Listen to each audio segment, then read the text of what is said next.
Yes. The Leaf Spring Army sends its regards.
Hello, everyone. I'm the Enforcer, and I'm accompanied by Enforcer Matt.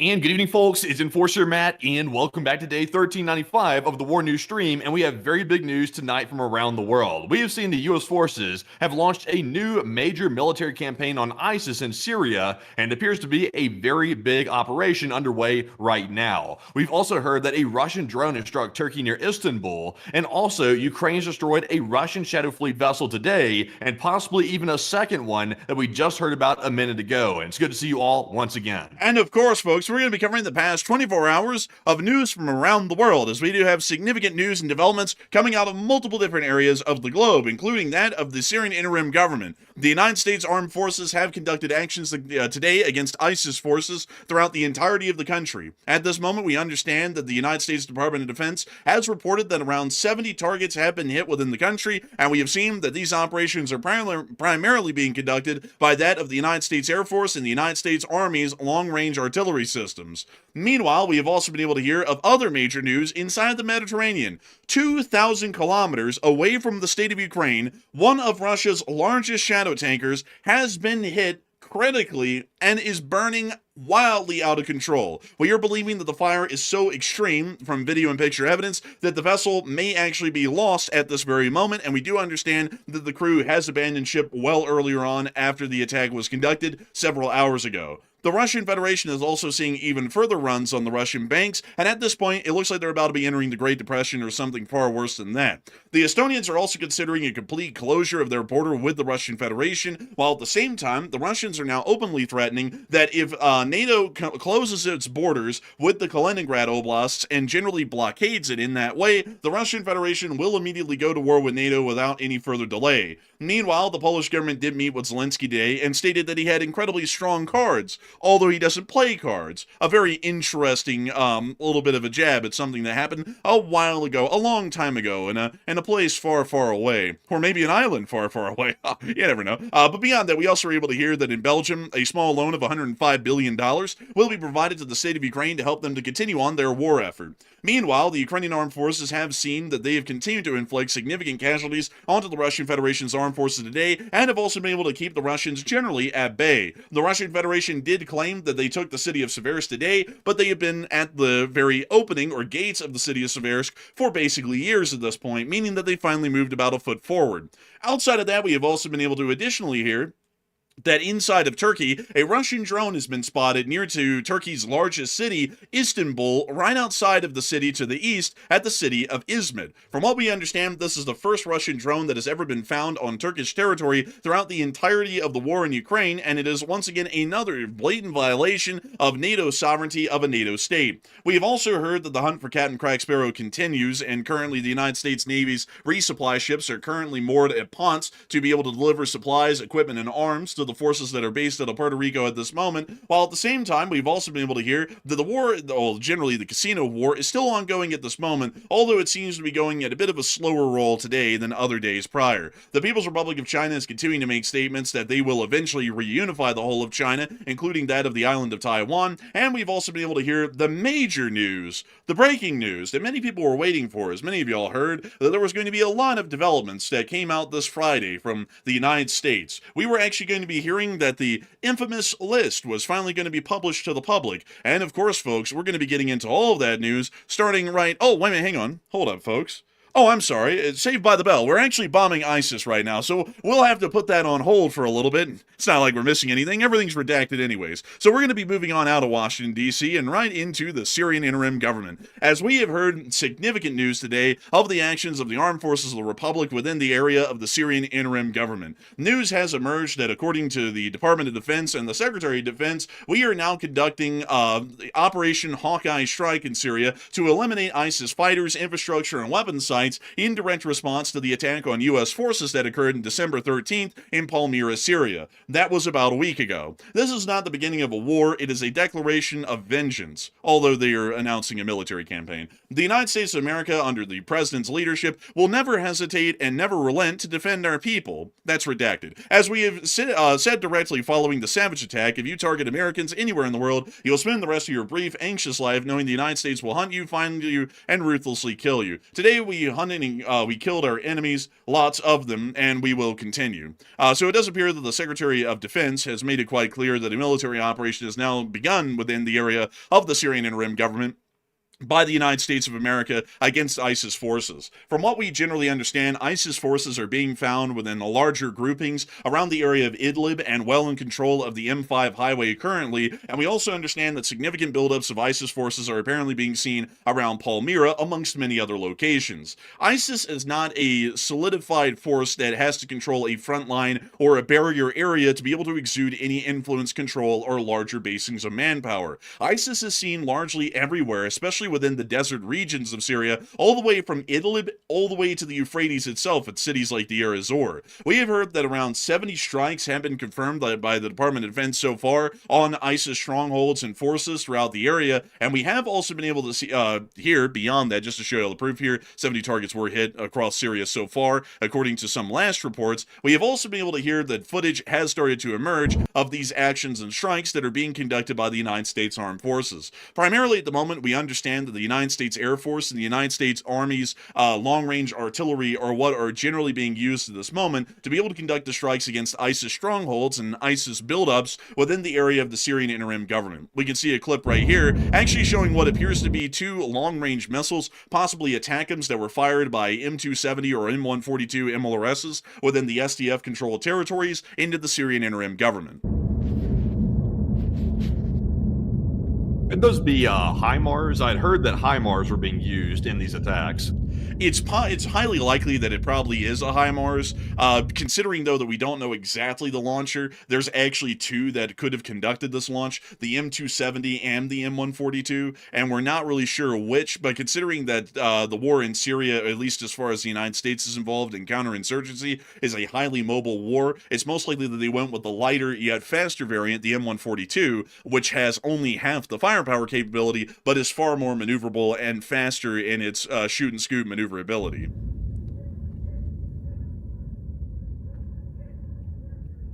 Meanwhile, we also were able to see footage emerging from the United States Air Forces showing U.S. air operations that were based out of air bases around the surrounding area. We do understand that a large amount of the U.S. Air Force's operations that are being currently conducted in Syria at this moment most likely originated from inside of Turkey, Saudi Arabia, and other surrounding nations as well, where U.S. Air Forces have been based on a near continuous basis throughout the past few decades. We can see a clip here showing multiple F-15Es taxiing down the runway and preparing for their strikes against ISIS targets. We can actually see that there are loadouts on board these aircraft.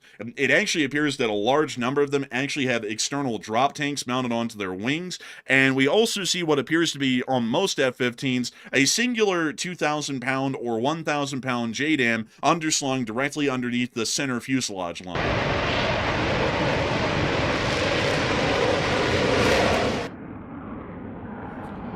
We see the F-15s roaring over the cameraman.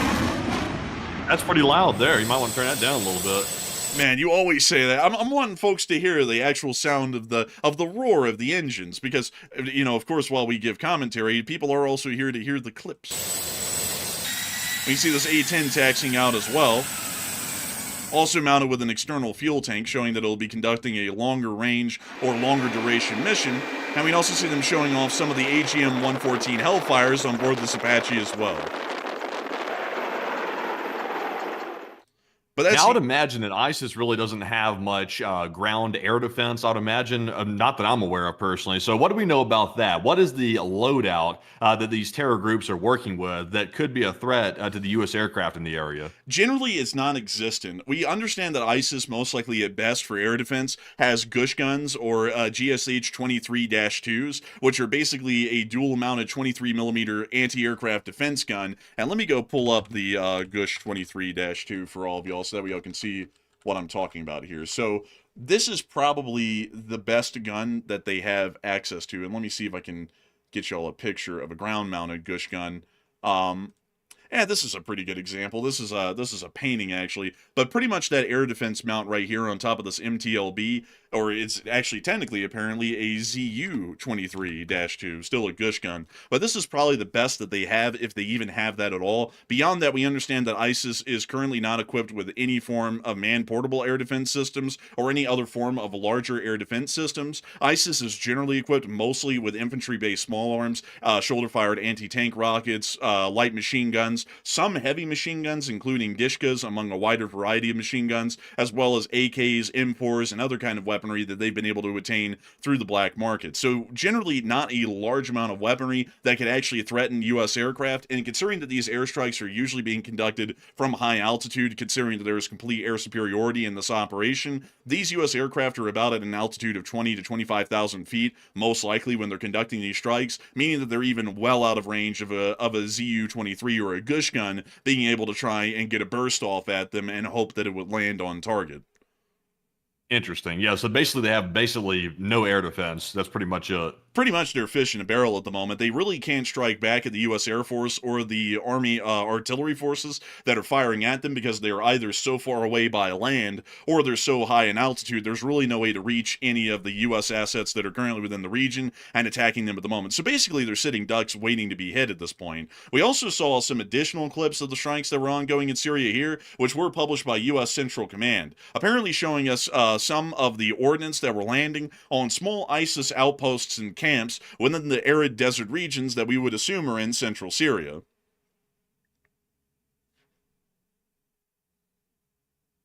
I didn't see any above ground structures there. Are they hitting like dugouts or holes or something? Like, what is that? They appear to be literally like little camps is the best way I could think of it. It looks like they're honestly like soft shelters, maybe even tents or something along those lines, but a small grouping of them were here in the middle of a desert. There are some trees nearby, which may be suggesting that this is kind of getting a little bit closer to the Euphrates within central Syria, but we actually don't really know what exactly those are. We do know that the Central Command stated that this was some form of an ISIS camp of some sort, but we believe that it is an incredibly unfounded ISIS camp to the point that it doesn't even have permanent structures. Interesting. Yeah, it's like a nomadic structure right there, which kind of goes into the idea that once again, these ISIS forces are not like your traditional forces. Someone said Bedouin tents right there. John said that in the live chat. It seems extremely nomadic, and once again, it's not a centralized force. So they're going to have these like little mobile groups like that. But I mean, they don't have really any type of real defenses or anything. It is a very poorly equipped and underfunded force. It still has, from what we know, a decent amount of membership, but it doesn't have a large amount of weaponry, equipment, or really even a monetary base to work with. And we can see here, the U.S. is quite literally slamming these small outposts endlessly. I mean, at individual moments here, like when you see this right here, there are at least 3 JDAMs. We're unsure as to the size of them. I'm assuming they're at least 1,000-pounders, maybe even 2,000-pounders. 3 at a time are slamming into these small outposts, pretty much guaranteeing that no one's surviving these attacks at all that the U.S. is conducting at the moment.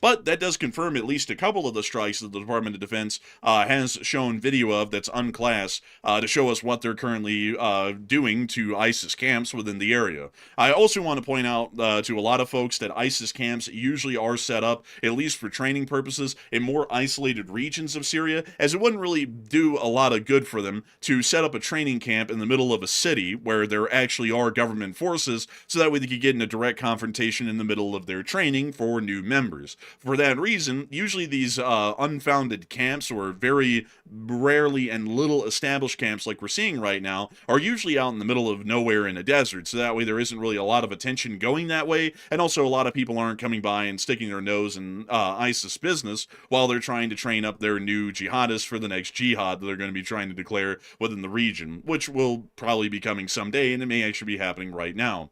However, we do have additional information and clips showing us that U.S. airstrikes did finally begin within the area, and more importantly, within SDF-controlled territory, we were also able to see something that was actually quite rare, which is U.S. Army rocket artillery. This is something that we really didn't know a lot of, or a lot of information on at the moment, about what was going on inside of Syria, but it appears that within the areas in yellow, which we had been told in the past, mind you all, that all U.S. forces had been withdrawn from SDF-controlled territory, and that has been generally an understood sort of a fact for about months at this point, because the U.S. was supposed to be withdrawing from the region. It actually appears that somewhere within northern Syria, the U.S. Army actually has some form of a rocket artillery unit based within the area. They're either using the M270 or the M142, and of course I want to leave a little bit of open interpretation there as to what actually is being used, as this is the M270, a tracked variant, or I guess you could say the OG HIMARS. It actually has a capability of carrying 12 GMLRSs, or 12 M40s or M39s, or 2 ATACMS precision-guided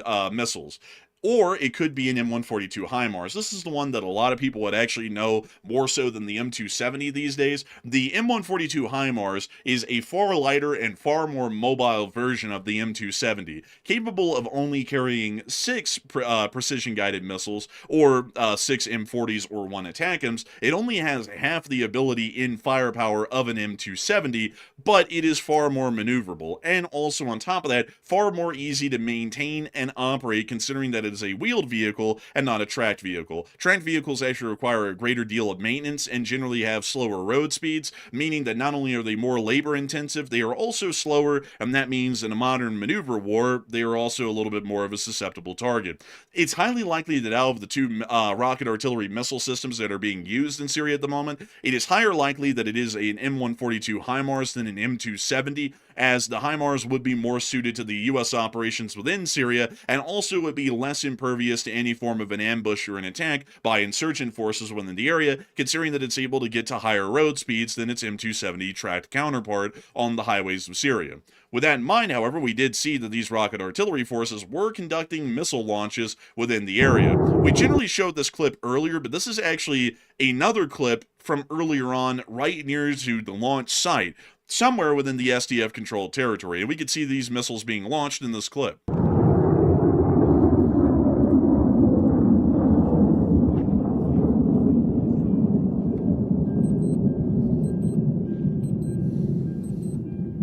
Somebody better check what's going on in the background in that clip. Sounds like something's beeping. Man, someone's sitting there going, "Here, I sense it." Man, like, it's like, man. They're going 10, 9, 8. It's like, what is that noise, man? It's not a good sound to hear in this region. Man, someone said, no. The Americans are firing at us. Hold off. It's like, oh, wait, give it a minute. We also were able to see a large mass of missiles that had been fired, even larger than the number that we had seen in either clip. Here in this one picture, we can count, if we were to assume that all of these dots in the sky were Army missiles, ATACMS or some form that had been fired, we're actually counting that it was somewhere along the line of about 10 missiles that had been fired from this Army rocket battery within this area of the country. Once again, folks, we don't really know how many rocket artillery forces of the U.S. Army are currently in Syria at the moment, because according to our last information, there was only about 1,000 U.S. troops within Syria, which is about an entire battalion and a little bit extra. It's not a great deal, and it's a little bit shocking to see that that much Army artillery is within SDF-controlled territory, and we really hadn't heard about it until today. But a lot of people are actually talking about what the future is going to bring on Operation Hawkeye Strike to eliminate ISIS fighters. And a lot of people are wondering what it's going to end up turning into, if it's going to turn into anything. And Matthew, what are people thinking? Are they thinking it's going to be limited, like a one airstrike campaign? It's going to be declared a total victory, and then we're going to pretend like nothing is going on in Syria? Or are people thinking that it's going to become a larger ground and air campaign against ISIS forces? And what are you thinking as well?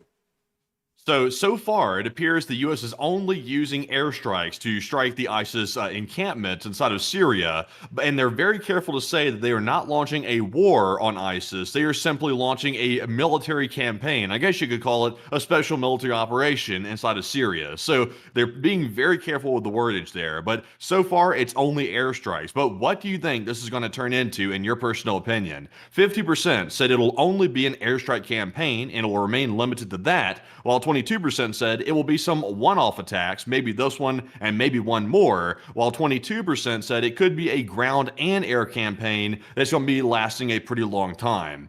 So I'm actually with the 50%. I do believe it'll remain limited to an airstrike campaign. I don't think there's any plans right now for the U.S. to send forces back to Syria in large numbers. Currently, there's only about 1,000 U.S. forces based inside of Syria right now, and it was mainly to ward off this threat from ISIS. So I don't think 1,000 troops is enough to really do much damage to ISIS on the ground, so they will be relying primarily on airstrikes using all the different aircraft, including the A-10 and also the F-16s and all the others in the region.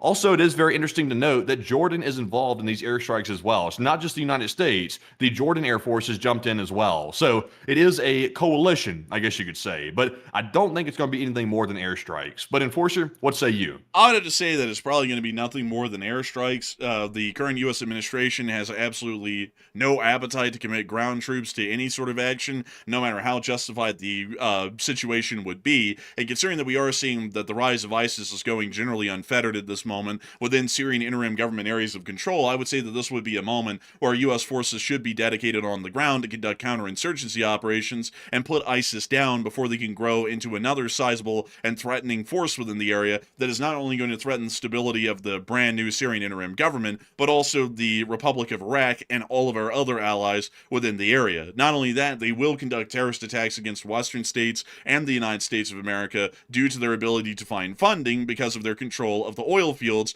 much like they had last time, where they were able to sell the oil on the black market, raise funds to be able to either radicalize people inside of other countries for them to conduct terrorist attacks on ISIS' behalf, or for them to be able to use that money that they gained from the control of the oil fields to be able to buy weaponry from other countries and to become an even more formidable force as time time would pass. It's incredibly imperative that this would become a ground operation against ISIS. This is an incredibly serious and threatening situation, but I have a feeling that the current U.S. administration is going to limit this to an air campaign only, and the rocket artillery that we're seeing used by the U.S. Army currently within northeastern Syria will probably be the absolute extent of any ground activity that will be seen in Syria against the ISIS forces at the moment. But that is the situation that we know of right now within the Syrian interim government, and we will be trying to get as much information and details as we can on this involving situation as the stream continues to pass. This is an ongoing air operation at this moment from what we know, and breaking news may be coming out on stream as we continue to cover the rest of the news for the night. So make sure to keep an ear open, which is pretty hard not to do. They're open anyways, but keep an ear open and your eyes peeled, because there might be a little bit more breaking news coming out on this developing situation that's happening in Syria at the moment. Moving on from that, though, we have been able to hear that something else very shocking today happened within the Mediterranean. Now, this is something that I have to say is wildly shocking because it's something that we have never seen before. Ukraine's drones, from what we've known, and according to what the Ukrainians have said, have only had a range of around 1,000 miles at the maximum.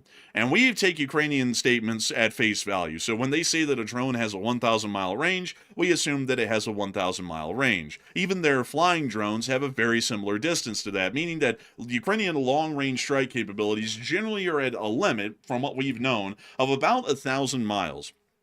But something that is incredibly interesting, folks, is that we talked about this the other day, and we said, you know, there actually is a way that Ukraine could threaten a Russian submarine, and this was actually a really interesting super chat, because someone said, could Ukraine destroy Russian naval vessels or submarines outside of the Black Sea? And I said, well, you know, a Sea Baby has a range of about 1,000 miles, and if you measure that out, a Ukrainian drone could technically make it on into the Eastern Mediterranean and attack something if it was able to successfully make it through the Bosphorus and the Dardanelles. That is something that is incredibly interesting to note. And another thing that's incredibly interesting to note is that a Ukrainian long-range drone could also attack about 1,000 miles out and once again into the Eastern Mediterranean, meaning that if a Russian ship was within this area, it technically could be attacked and destroyed by a Ukrainian drone of some kind. And believe it or not, folks, that's what happened today. From what we've heard, the Ukrainian armed forces have conducted an attack on another Russian shadow tanker within the area of the Eastern Caribbean. And we have been able to see the Ukrainians actually hitting the vessel on film. From what we understand, this was a fleet tanker called the Kendall or the Chendal. We're not really sure which way it's pronounced. In international waters in the Mediterranean, 2,000 kilometers from Ukraine.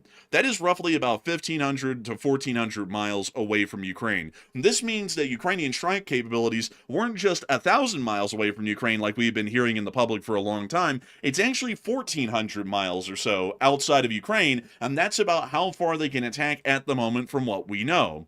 Here is the large oil tanker here, and this oil tanker, mind you all, is unbelievably massive. We know that this vessel is about 700 to 750 feet long. To put that into perspective, this ship is only about 70 feet short of being the Titanic in length. Just to give you all an idea of how large this vessel was. And we can actually see the Ukrainians peppering it with drones, flying drones, mind you all, that were either dropped off by a carrier or flew this entire way to be able to conduct this attack. That's crazy, really. Like this, and it's also the number of them too. It's like I don't know exactly how many struck, but it was at least several, maybe 5 or 6. Yeah, it was absolutely insane, and we could see fires breaking out on the deck of the vessel, and the Ukrainians continuing to drop explosives onto the ship in the hopes of starting larger fires. These fires did break out, and we were seeing later that footage emerging from the Ukrainians was showing that the shadow tanker was literally ablaze from stem to stern. This is something that looks like it's straight out of the 18th century from the Age of Sail when a wooden sailing ship would catch on fire. This thing was literally burning to the ground, or more so to the waterline would be the proper way to say that.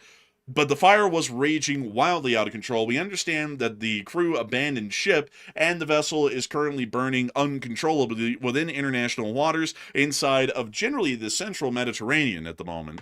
So this was an absolutely unbelievable hit and something that we just never foresaw at any point in the future. The Ukrainians had made it fairly clear publicly that they believed that their strike capabilities were going to be heavily limited, at least in terms of drone forces, both air and sea, to about 1,000 miles out. This has far exceeded that distance by about 400 miles. Now, we put that into perspective on a Ukrainian drone attack on the Russian mainland. If a Ukrainian drone flew 1,400 miles through Russia, it would actually make it about all the way to the city of Omsk, which is several hundred miles, about 400 miles or so, inside of Asia in a whole other continent.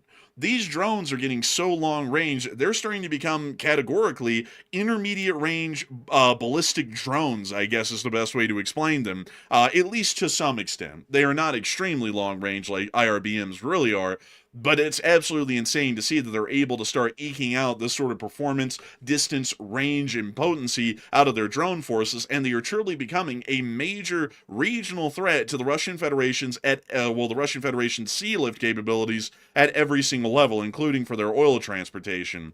Russia has actually weighed in on this directly today through Vladimir Putin, aka Satan. And we were able to hear that according to Putin, he has stated that the only thing that's going to come out of this is a rise in insurance premiums on these ships. I hate to tell him, but you know, the big thing about these sorts of losses here is that these vessels can carry hundreds of thousands of barrels of oil.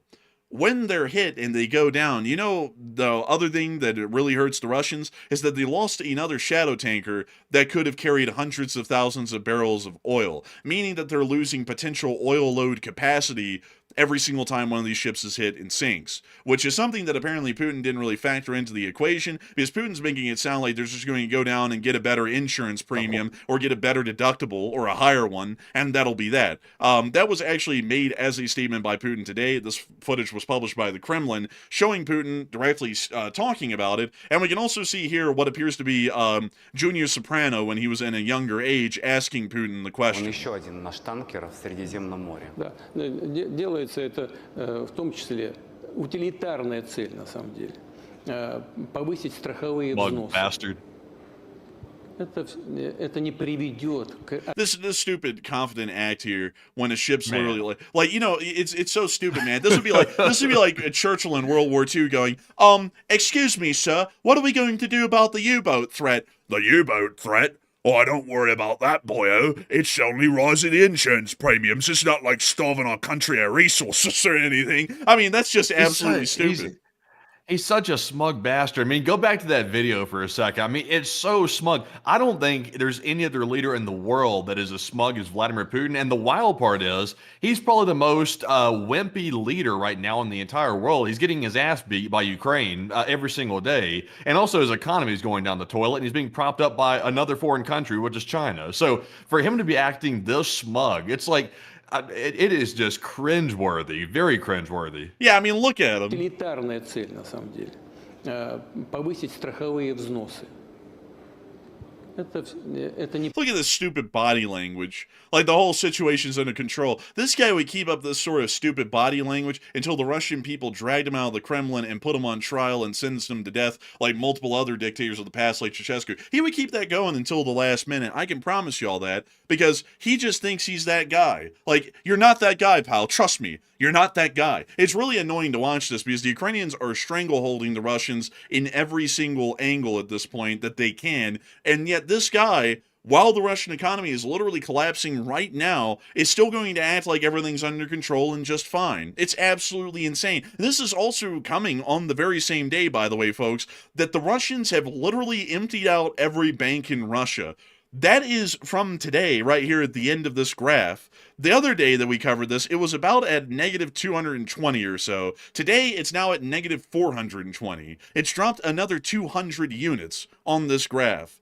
It is absolutely obscene, the amount of withdrawals that Russians are making at the banks right now in Russia. This is what we would describe as a Great Depression run on the bank. As a matter of fact, let me go get you all the graph of the U.S. cash reserves graph from 1929. And let me try and show y'all that here really quickly, to give y'all an idea of when the world happened back then. So, let's see here. We don't want the stock market values. We want the amount of available cash reserves or cash outflow. Let's see, cash outflow graph. We'll put that in. Maybe we'll get that one because we're looking for it. I think this is about the best we're going to get, but many of y'all will look at that graph, and it looks just like this one. And this is from the United States in 1929. That's a pretty big drop there. It is a pretty big drop. And you know, the Russians, they're about right here or so, right about here. They still have a little bit to go to the bottom, but it's definitely starting this year in December. So I guess you could call this Black December, at least in the Russian Federation, because they are literally losing money. I mean, they're running out of money because everyone keeps running to the bank, and they're just pulling all the money that they can out of the bank. They're literally withdrawing everything that they have. And this time we're not seeing that the Russian banks are being frozen to where they cannot give people withdrawals. It appears that this is going on unfettered at the moment, and everyone's trying to jump off of the sinking ship economically before it actually sinks. It's going horrifically. A lot of people are actually talking more so about that Russian shadow tanker that got absolutely iced, or as some people call it these days, as I've heard the youth call it, they call it getting absolutely slimed out there in the Mediterranean. And Matthew, what are people thinking about that Russian shadow tanker that got slimed today out in the Mediterranean? Are they thinking that the Shadow Fleet is done for, or are they thinking that the Shadow Fleet's just going to ghost their way around this and generally avoid getting blown to pieces? And what are you thinking about it as well? All right, so you have to admit, a 2,000-kilometer strike, that is the longest strike that Ukraine has ever conducted on any vessel anywhere around the world. That is insane. 2,000 kilometers, that is a hell of a distance for several drones to go hit a boat. So that is wild. So what do you think about this situation? What does this mean, basically, for the Russian Shadow Fleet? And 70% said Russia's Shadow Fleet is 100% screwed, while 20% said Ukraine might be able to do this a few times, but their capabilities are probably limited due to a quantity of drones, and 5% said it was a lucky strike and just a one-off. So I would not call this a lucky strike. Ukraine has been gradually expanding the distance on these strikes over and over and over. I would say that the Russian Shadow Fleet is 100% screwed, and also the Black Sea Fleet, the Navy fleet for Russia, is also 100% screwed because of those new underwater sea babies that are lurking around the Black Sea. So overall, when it comes to being a seafaring nation, I think Ukraine is trying to put Russia back in the Stone Ages at this point and keep them as a land-based nation. And Russia said, I believe yesterday, that they actually don't like the water that much anyway. They're not a huge fan of the open ocean, so they'd prefer to stay on land anyway. So it's actually okay that Ukraine's destroying their boats. So I guess they're okay with it, and to me, that sounds like permission to me. So I would say Ukraine is doing what they got to do, and the Shadow Fleet is screwed. I'm with the 70%. But Enforcer, what say you? All right, they said they didn't like the sea? Yeah, they don't like it. You didn't hear them say that? They said they don't want to get in the open ocean. They don't like it. It's too scary. They'd rather stay home. Well, that's basically the way of saying we'll never have a real sphere of influence because we're scared to go to sea because we're going to get our asses beat. Well, I guess they gave up their sphere of influence ambitions then, because you have to have a large existent navy to really actually have any sort of control of the world in any way. That's why the U.S. has such a large and impressive navy, mind you all. And we also have such a, the chat disconnected. What's going on there? Successfully connected again. How bizarre. What a weird sort of occurrence right there. But beyond that, I would have to say that the Russian Shadow Fleet is absolutely screwed. There really is nowhere that they're safe. A Russian shadow tanker was hit off the coast of Senegal near to their capital of Dakar. We've now heard that another ship has been hit in the Mediterranean. It appears that we have a rumor of another one getting hit within the Black Sea, which we'll get into later in the night, as we don't have clear confirmation of that happening yet. And also on top of that, they have seen that practically every single oil loading port in Western Russia, except for Ust-Luga, has been hit and severely damaged, if not completely knocked out. There really is no way that they can keep making money off of selling oil to the greater world, because even if there are buyers somehow, even with the existing sanctions, there's no way for them to even get the oil to the buyer. So for that reason, this is probably going to end up destroying the Russian economy at a far faster rate than they could have ever anticipated. And speaking of economic destruction, far quicker than anyone could ever anticipate, we do also have to mention that the Russians are apparently getting a little bit heated over the whole permanent seizure and freezing of financial assets that's going on in Europe currently. As many of you all will know, the European Union permanently immobilized all Russian funds that have been frozen by the European Union since the start of the war in Ukraine. Putin stated today, in his direct words, theft is not the right definition for it. Theft is secret. Well, if it's secret, then how in the world do you know that there was a theft? This guy's a little stupid, don't you think? Like, I guess petty theft in the United States of America, you can never get charged on it because theft is secret. Nobody knows that you conducted a theft. This guy's a little dense. Here it's done in the open, so it's burglary.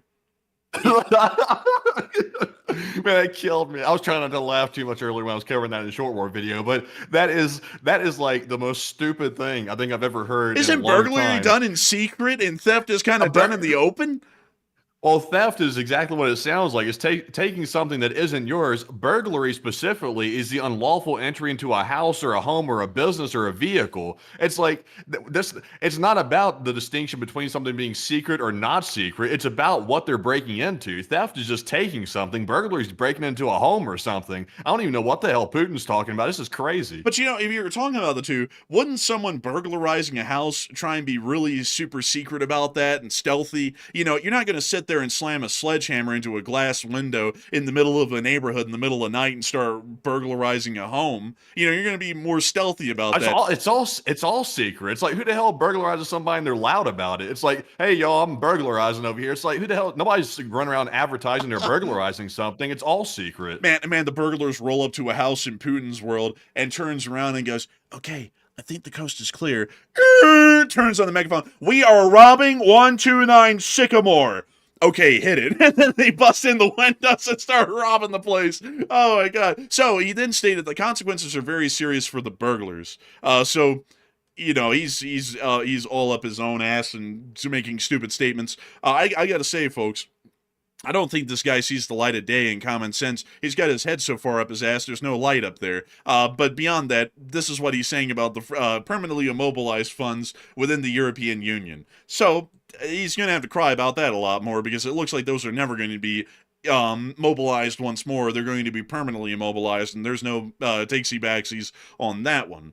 However, we have also been able to hear some interesting developments as far as the NATO frontier is going with the Russian Federation, because while Putin is not really understanding the legal definition or the definition of theft and burglary, and he thinks one of them's in the wide open and one of them's secret, we are hearing that the thing that happened in the wide open yesterday at Vesnarva is apparently reaching Estonian circles somewhat importantly. Many of y'all will remember that yesterday we were talking about Russian border guards that crossed into Estonia in a blatant challenge to Estonian sovereignty over the small slither of land along the Narva River. It appears that whatever the Estonians were told today from the Russian ambassador and the Russian border guard liaisons that they summoned wasn't that good, because now we're hearing today that the Estonians are heavily considering a complete closure of their border with the Russian Federation after those border guards crossed into Estonian territory on the Narva River and remained for about 20 entire minutes. Moscow completely denied any violation at all, although they were literally caught on film wandering through Estonian territory. The Estonians stated that the threat assessment will be reviewed and actions will be taken depending on what the threat assessment returns. The threat assessment should return as follows. This was a complete challenge of Estonian sovereignty, and the standing orders for the Estonians from this point forward, if they wanted to really take it all the way, should be that the Estonian border with the Russian Federation will be permanently closed from this point forward, and any border guards that cross the border or any armed members of the Russian Federation or citizenry of the Russian Federation that appear to be armed that cross the border of Estonia will be considered armed combatants and will be neutralized on sight by Estonian security forces whenever the moment arises. That should be the standing policy from this point forward, because the fact of the matter is that the Russians are not only going to have their border guards blatantly violate the border of Estonia, but then completely deny any violation, although there as pure video evidence of such an incident, shows us that the Russian Federation is doing the very same acts of denial that they did in Ukraine. Other guys aren't taking the Donbass and Crimea. It's just happening to look like the Russian army. It's just that they wear ethnic camouflage, which is what we wear. And everything else, it's not, but they're not the Russian, though, obviously. So I would say, if they're not Russian, then they probably won't have any complaints if they're neutralized by border security. That'd be the truth of it. I mean, who in the world could if the guy happens to have on a border guard's uniform and he happens to have an AK on him and he's marching into Estonia, how in the world is Estonia supposed to know that's not an armed invasion? And on top of that, if it never happened, well, a Russian can't be, a Russian can't die in Estonia because it's not a Russian. It's just some random guy with no name and no country from nowhere that happens to just look like a border guard from Russia, truth be told.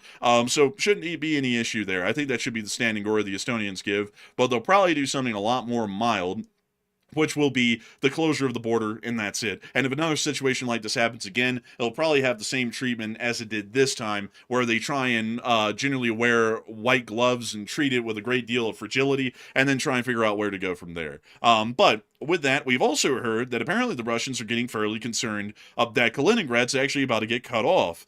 At some level somewhere, apparently within the Lithuanian or Polish government, people are talking about the suspension, I would assume, of the treaty that allows for Russian trains and trucks to drive through Lithuania from Belarus into Kaliningrad and back.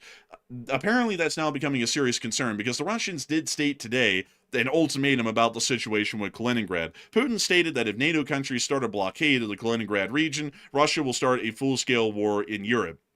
And this was the direct quote from the bastard. If threats to the Kaliningrad region are created, Russia will destroy them. Everyone must understand and be fully aware that such actions will lead to an unprecedented escalation of the conflict, taking it to an entirely different level, up to a full-scale armed conflict. So apparently, they're now going to be making open threats and ultimatums to the NATO states that we cannot even control our own border sovereignty in countries like Poland and Lithuania and stop Russian trucks and trains from passing through.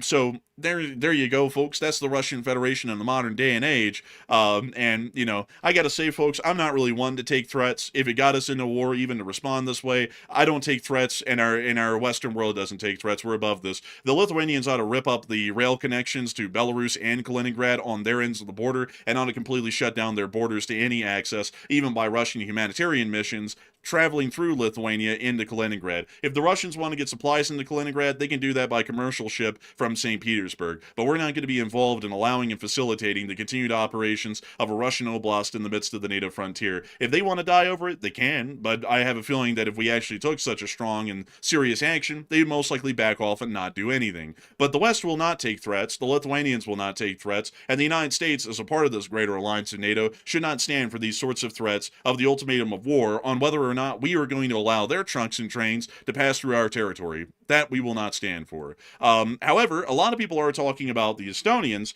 and what they are probably going to be doing here in the future due to the border guards violation that happened near the town of Vesnarva along the Narva River. And Matthew, what are people thinking about that, and what are you thinking about that as well?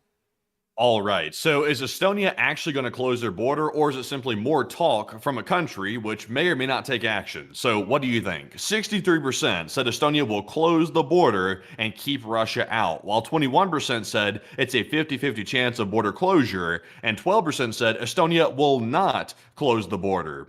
And I'll be honest with you, folks, the fact that Estonia did not go ahead and close the border to begin with, I would say that's a strong indication that they will not be closing the border, because Russia has already said that if the borders get closed to the Baltic states, that's going to mean big time trouble. So it's got the Europeans shivering and shaking a little bit when it comes to that whole situation, because they're worried that maybe Vladimir Putin might be serious, even though he hasn't backed up anything with real action before. So I think the Estonians will try to play it safe. I think they're going to probably leave the border open just to avoid escalations, or at least a possibility of a major escalation, which in my opinion is a big mistake, because number one, it's basically kowtowing to Vladimir Putin, and number two, it's leaving the border wide open, basically, which barely has any defenses. So I'm with the 12%. But Enforcer, what say you? I would say that I would probably be with the 12% as well. Actually, I'd be more so with the 21%. There is a chance of a closure, and if it happens, it's most likely going to be temporary, a lot like the Polish-Belarusian border closing was. That was only a temporary closure when that happened, and the borders were reopened about several weeks later. So the Estonians might close the border, but it's probably not going to be a permanent and indefinite border closure with the Russian Federation. I will say this, however, it should be, and if Estonia had a spine, or the Estonian government had a spine more so, they will conduct a permanent closure of the border with the Russian Federation. There's absolutely no reason to have any connections with the Russians to this point. From a Baltic perspective, they are clearly an adversary state, an enemy, and a national security threat to these nations, and not only that, the Russian Federation is openly hostile and challenging their sovereignty. And simply on the matter of the fact of challenging Estonian sovereignty, they should completely close the passage of Russian citizens in or out of Estonia in any way, shape, or form directly along the Russian land border. But that would be my 2 cents. I've got to be honest with y'all, folks. I'm going to be honest with y'all folks today. I'm a little bit miffed about things that we're not covering at the moment, but at the same time, I'm quite miffed about what's going on in Europe already and what's going on in the Baltics. The fact that the Russians think that they can get away, or Putin, for example, can get away with a threat, telling Lithuania in particular, which is the one that has this treaty, that they are not allowed to stop Russian and Belarusian trucks and trains from traveling through their country, like Russia has a right to tell them what they will and will not allow through their own borders, is absolutely insane. The Russians have no right to travel through Lithuania. If they want to travel through Kaliningrad, they can until they reach Poland and Lithuania. And if they want to travel through Belarus, they can until they get to the Belarusian border. But they do not have any right to travel through Lithuania. I would tell y'all that my response, if I was the Secretary of State, or if I was the President, I would say redacted. But in all jokes aside, I would actually say that we should be saying to the Russians, the Lithuanians have a right to rescind that treaty if they would like to, and if you want to go to war over that, you sure can, but that's not going to end well for any of y'all. So you'd probably be smart to back off and shut up, and we'll close that border down just as a mark of principle, because we're not going to let a single Russian truck, a single Russian train, or a single Russian, whether they're affiliated with the government or not, pass through NATO territory because you're going to threaten us otherwise. That will not happen. That should be the response. Right now, everyone else is busy doing something else that involves shopping lists and other stuff, but that's what I would be saying if I was actually involved in the government currently, because the fact that the Lithuanians are going to be threatened like that, think about what they're going to be doing next to other NATO states, and us included, telling us that they have a right to do this and that and whatnot, or they're going to go to war with us. Also, by the way, it appears to be that we have several Estonians actually in the chat right now, and it looks like the overall consensus among several Estonians, and here's one in specific, Martin in the live chat, he believes it's a 50-50 chance that maybe they will or will not close it, and he lives in Estonia. So that's what apparently Estonians overall are thinking, or at least the ones here in the chat. They're not totally confident that their government's going to close the border, and I would tend to agree with them. I'm not an Estonian, obviously, I'm an American, but just observing so far how the Baltic states have handled the escalation from Putin, it's been a very, I would describe it as a neutral approach. They're very big with their words, but they're not big with their actions. So there's a bit of a mismatch there. But I would say it's about time for those states. I understand, like, I'm not trying to be totally obtuse here. I get the fact that they're actually on the front lines if Russia decides to invade. So there's obviously a bit of a fear factor there because they don't want to get invaded. But in my view, it's going to be coming down the line eventually. So it's better to protect your borders now and get that in place, fortify your borders, close them to Russians, and protect yourselves. So that way, at least, you'll be ready for when Russia does try to do a provocation. And also, it'll give you more justification later to go to the United States and say, we had no part in this. We were simply protecting our sovereignty, and we need defensive help if Russia attacks. So, and that's the way I would handle it personally. But fear is really guiding a lot of decision making right now in the Baltics. And honestly, Europe as a whole, it's guiding a lot of decision making, which is a huge mistake. I'd have to agree. It is a huge mistake, and we should be seeing that more. I would be honest with y'all, folks. I would say that what should be more so guiding European actions at this point should be more so controlled anger. It is angering to watch this from our perspective at this moment, to sit here and watch multiple actions by the Russians that are clearly aggressive, overtly aggressive towards NATO and these countries, and for these countries to generally roll over and kind of take it because they're scared of what might be coming down the corner. If I was the president of the United States, I'd be telling the Estonians, you might as well consider the whole U.S. Army to be in your country, because the Russians walk one soldier across that border in the future, we are going to obliterate everything from there to St. Petersburg and start a siege of the city in St. Petersburg if the Russians ever try and attempt to do that. Well, I would make it quite clear, folks, the Russians will not threaten war with us because we're going to be too busy threatening war with them off the bat anyways. We'll threaten war over anything. If you think you're going to threaten the Lithuanians, we will steamroll Moscow. If you think you're going to threaten the Estonians who walk across the border and deny it without an official apology, we will steamroll St. Petersburg. We will go into Russia and lay waste to that entire country if they do not start acting with any form of reason. And considering that they're acting with no reason, I would start to make it quite clear and open at this point, we're getting tired of Russian games, and if the Russians want to play games, the United States invented baseball, and we'll play ball. But they better be smart and back down before they get themselves into something that they won't be able to back out of once it begins. It's insane that we keep having to deal with this, and it's insane that we keep on watching that the Russians are pretty much working on their own timetable to get to a war. We know that it's coming. Everyone in Europe knows it's coming. We all know it's coming. And instead of sitting there and meeting them at the head and going, we are perfectly okay with going to war and obliterating your entire nation and laying waste to it, are you okay with accepting that that's going to be the reality of it, or the only way you're going to save face is attempting to destroy our nation simultaneously with nuclear arms? What's your choice? They would back off. I can promise you all that. Because one thing that Putin knows is that we have a nuclear missile aimed at every single one of his little private dachas and bases that he could hide in Russia. If that comes to a nuclear exchange, he's not surviving that, and while that guy might be thinking that his time is short, he doesn't want to artificially shorten it himself. So that would be my statement on that, is that if the Russians want to try and hold all of us hostage every day with threats of war, we ought to hold the Russians hostage with threats of war every day in turn. And any escalation that they make should be met with equal escalation on our end until they either back off or until we get to the kickoff moment. But with that, I hope at least the good news for the Baltics is the news that recently broke that apparently Belarus now has Oreshnik IRBM missiles, which is obviously a major escalation, by the way, and they're on combat duty, at least according to Lukashenko. Those missiles actually cannot strike the Baltic states, according to what we know, because the Oreshnik has a minimum and a maximum range. The minimum range is, according to what we know, 700 kilometers, which would basically exclude the Baltic states. It couldn't strike those states. So mainly the threat from the Oreshnik is to, for example, Germany, some parts of Poland, France, etc. So they are not threatened by the Oreshniks, but they are threatened, I guess you could say, if Russia wanted to deploy a bunch of ground forces and do a limited incursion into, let's say, Estonia or Latvia, they could try to do that. But at the same time, the Russians are stretched thin, so I'm not sure how successful that would be. But at least the Oreshnik can touch them. The Oreshnik can touch us, but at the same time, say a B-61 tactical nuclear bomb could easily touch them. It's always a match of trying to match their own abilities, the Russians' abilities. And if they have Oreshniks that can hit most European states, then we need to have nuclear weapons within the region that could directly hit either Moscow or Minsk directly, or any other major Russian city, which we already have in the form of ICBMs.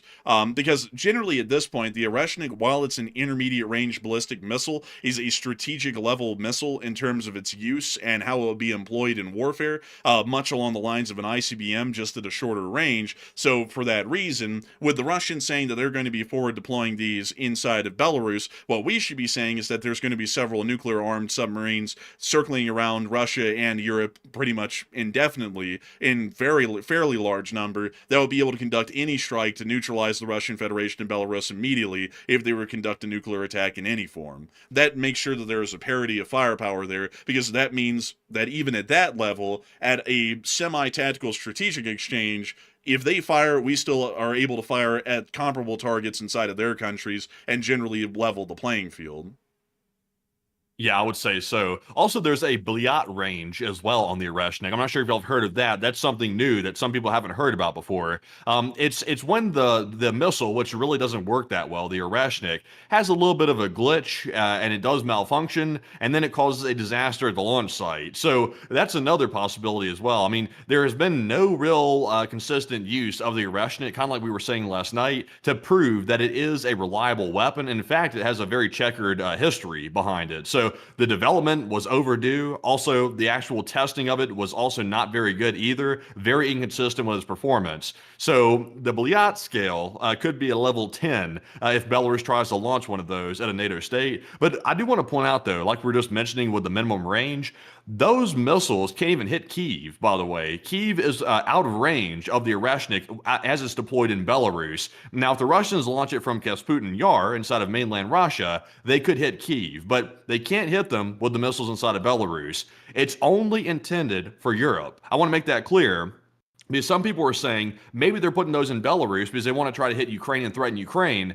That's not really the case. It's mainly about threatening the NATO alliance and specifically Europe. That's the main reason for it. So that's a big escalation. Zelensky was trying to warn about that today. I think we have that news later up in the stream. But Zelensky is warning that this could be something here which is detrimental in the event of war against NATO.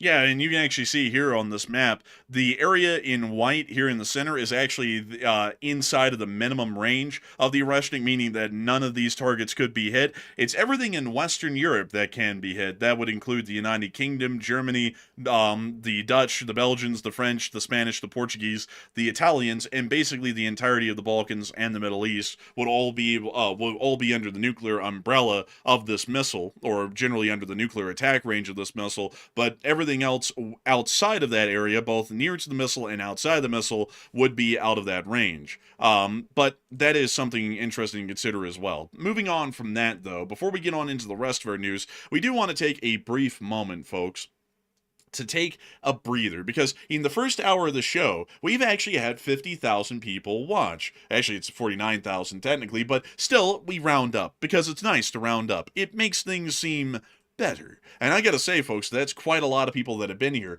Crazily enough, Matthew, you wouldn't believe this. There's actually been more people in the first hour of the show tonight than there was last night, which is actually pretty crazy.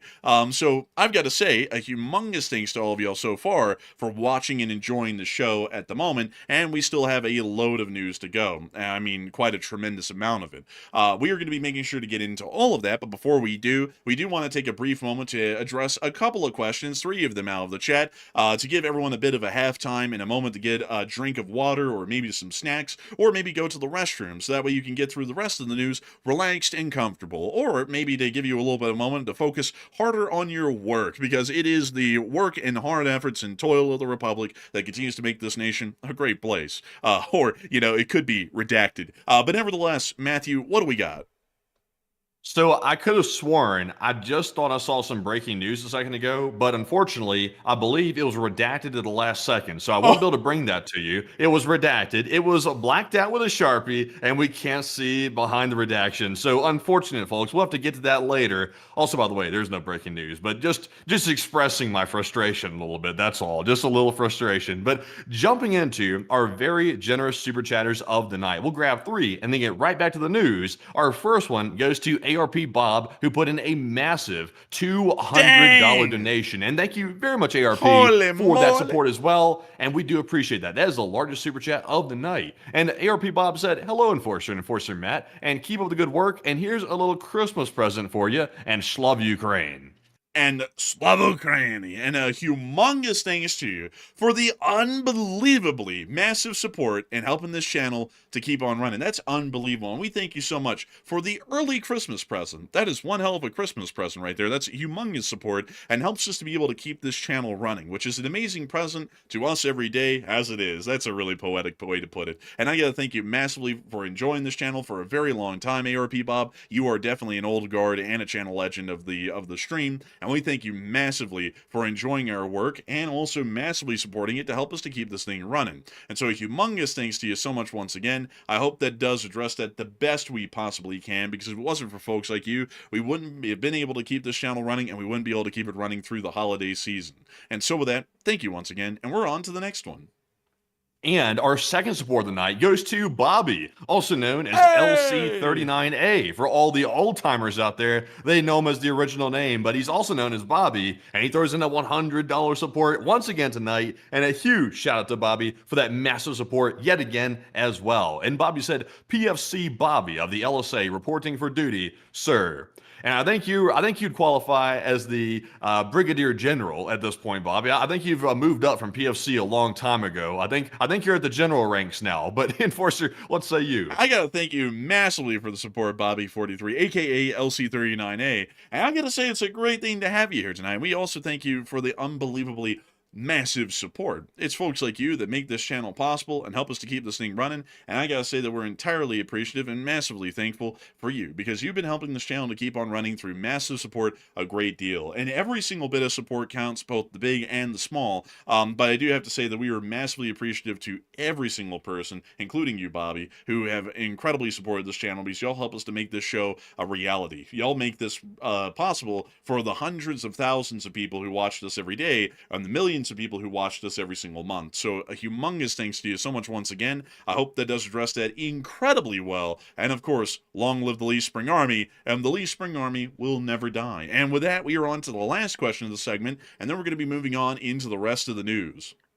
And this one goes to another channel legend. It is BC Skyman, the original, the OG channel legend. And thank you very much, BC, for that $100 support as well. And also, welcome back yet again. And he threw in a super sticker of the YouTube creature waving yellow flags for caution, because, of course, he has to remember OSHA lurks around like the plague. And he's also destroying and demolishing a city at the same time, but within regulations, of course. But thank you very much, BC, once again. And Enforcer, what say you? I gotta say, that pair right there, man, is almost like the four horsemen of the apocalypse, honestly, man. Like, it's like every single destructive thing possible. But I do think you massively... It reminds me of Vladimir Putin when he dropped those missiles the Air Force did in Russia by accident on Belgorod a few times. It reminds me of that. Man, the way that pair is jumping around in that city, man, it reminds me of how some people in the government today went through with a black Sharpie and absolutely went through and obliterated a whole bunch of pages of information. Really crazy stuff. Oh, yeah. I forgot what they trampled all over the American people and their rights. Oh, man, and the vote of the Congress in there. Oh, man, it's just amazing, folks, isn't it?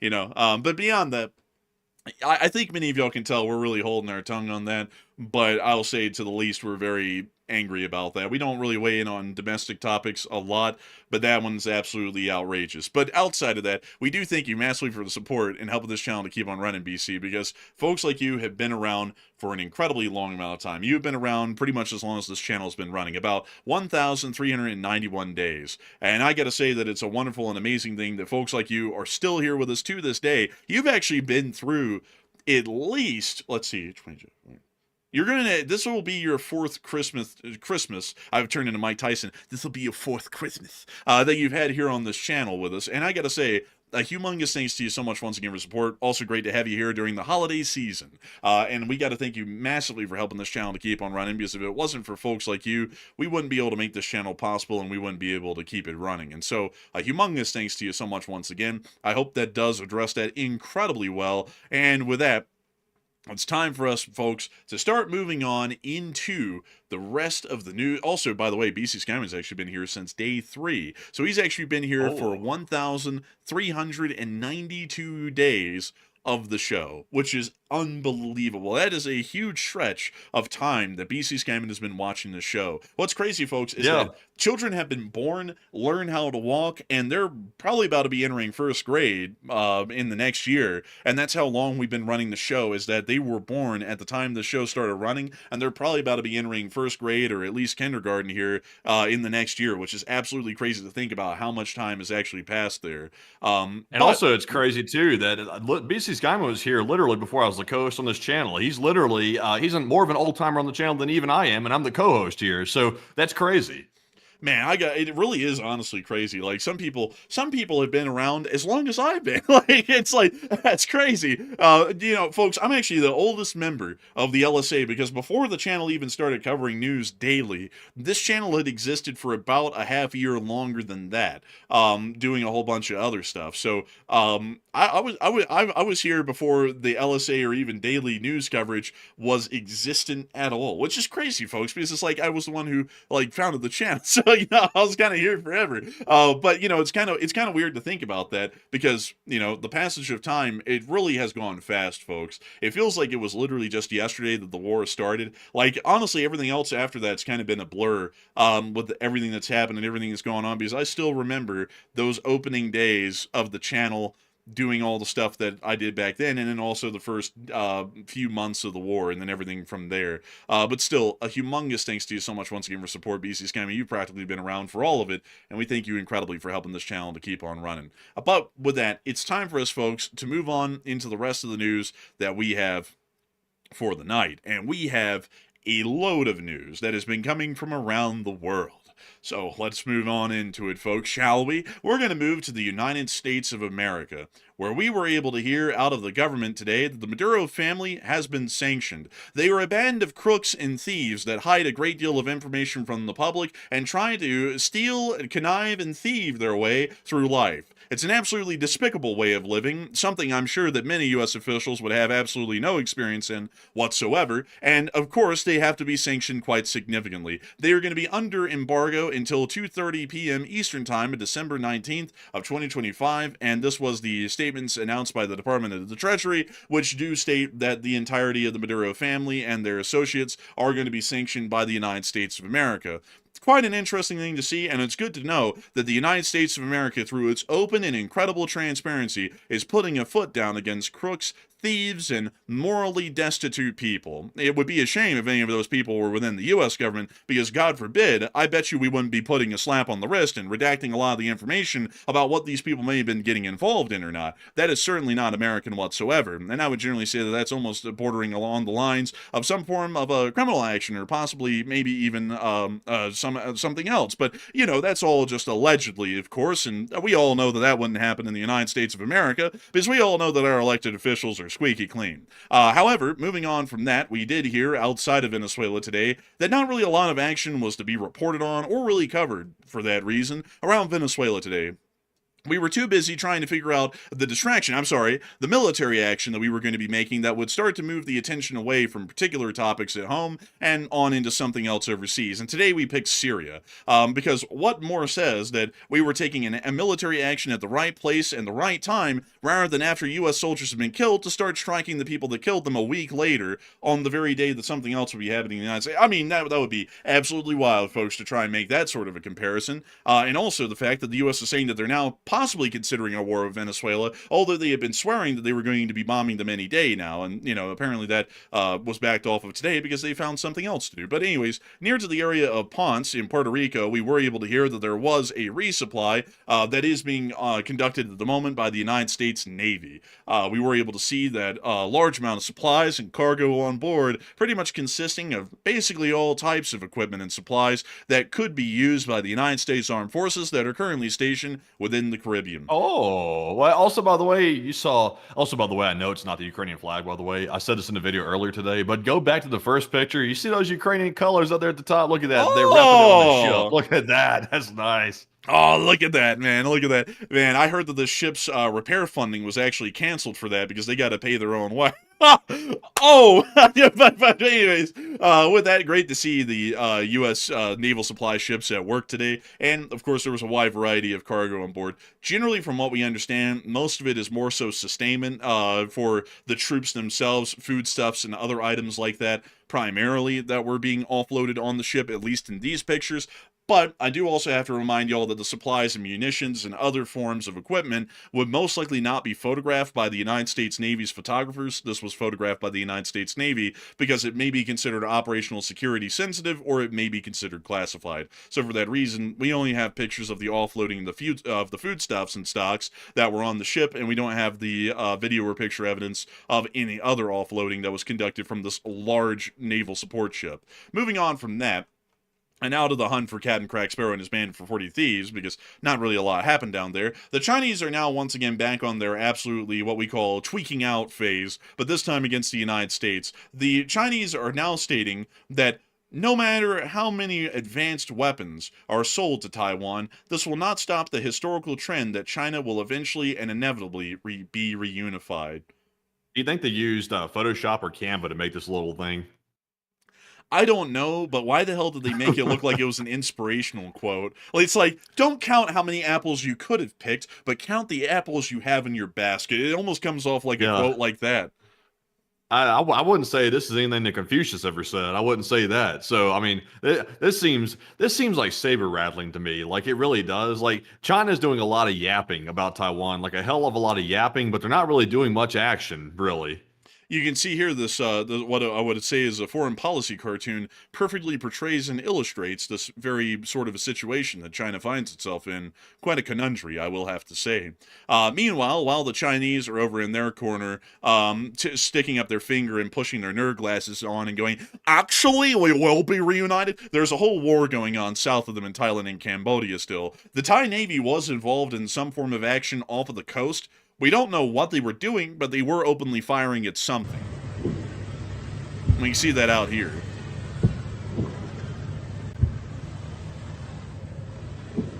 You go! This is Thai Sheriff God. This is Thai Sheriff God. You go! Man, boom. I like it. Oh, man. Man, they need to get back on the radio and say, what'd you say? Meow. So, man, bro, the Cambodians are about to be doing that when they sail out in their pontoons. The target. Oh.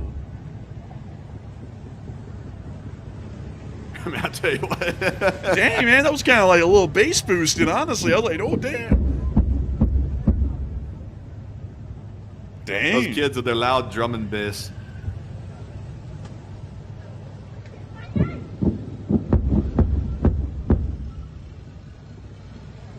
Sounds like a high school football game. Kind of does. Like, it actually kind of does, honestly. But moving on from that clip of the Thai Navy, we also saw along the border that a bridge had been damaged by a Thai airstrike overnight. Hey! Wait, hang on, I gotta do it right.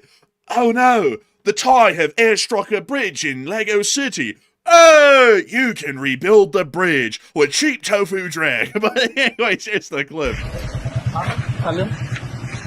This guy whipped out the light beam. Like, that's a lot of lumens right there. That literally turned the bridge solid white at the end of the beam.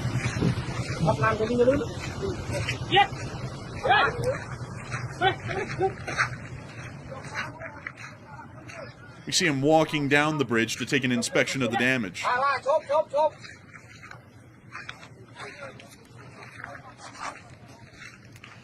What type of light does this guy have? He was just like, flashlight of the wall, show me the future and it all, and then it just went, watch, bam, and now he sees it all. It's like daylight out here. It's got a lens on the front of it that you can like twist, and it like changes the diameter of the lens or something, and it like widens it and stuff. I've seen those flashlights before. They're very powerful. Yeah, they are quite powerful. I mean, that's a lot of lumens.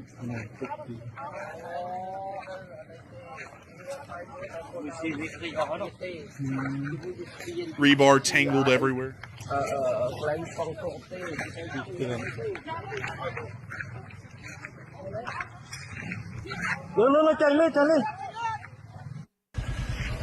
Well, that's at least the first clip we had. How about a second one?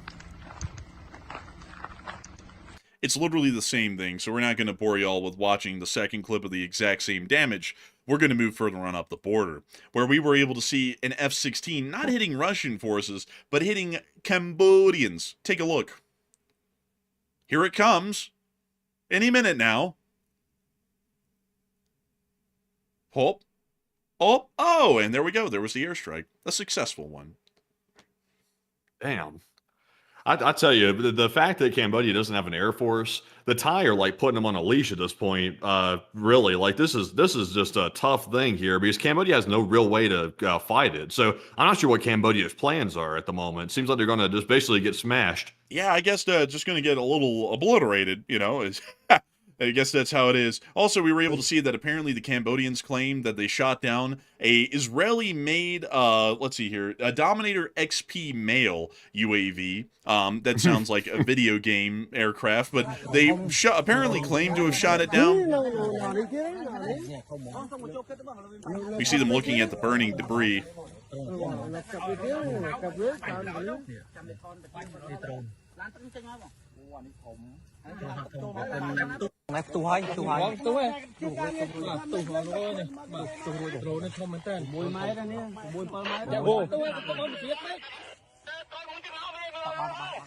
Okay, someone's Damn, tweaking out. somebody's tweaking. Yeah, somebody's going berserk on that radio. It sounds like they're under fire or something. Man, I mean, they kind of were losing it.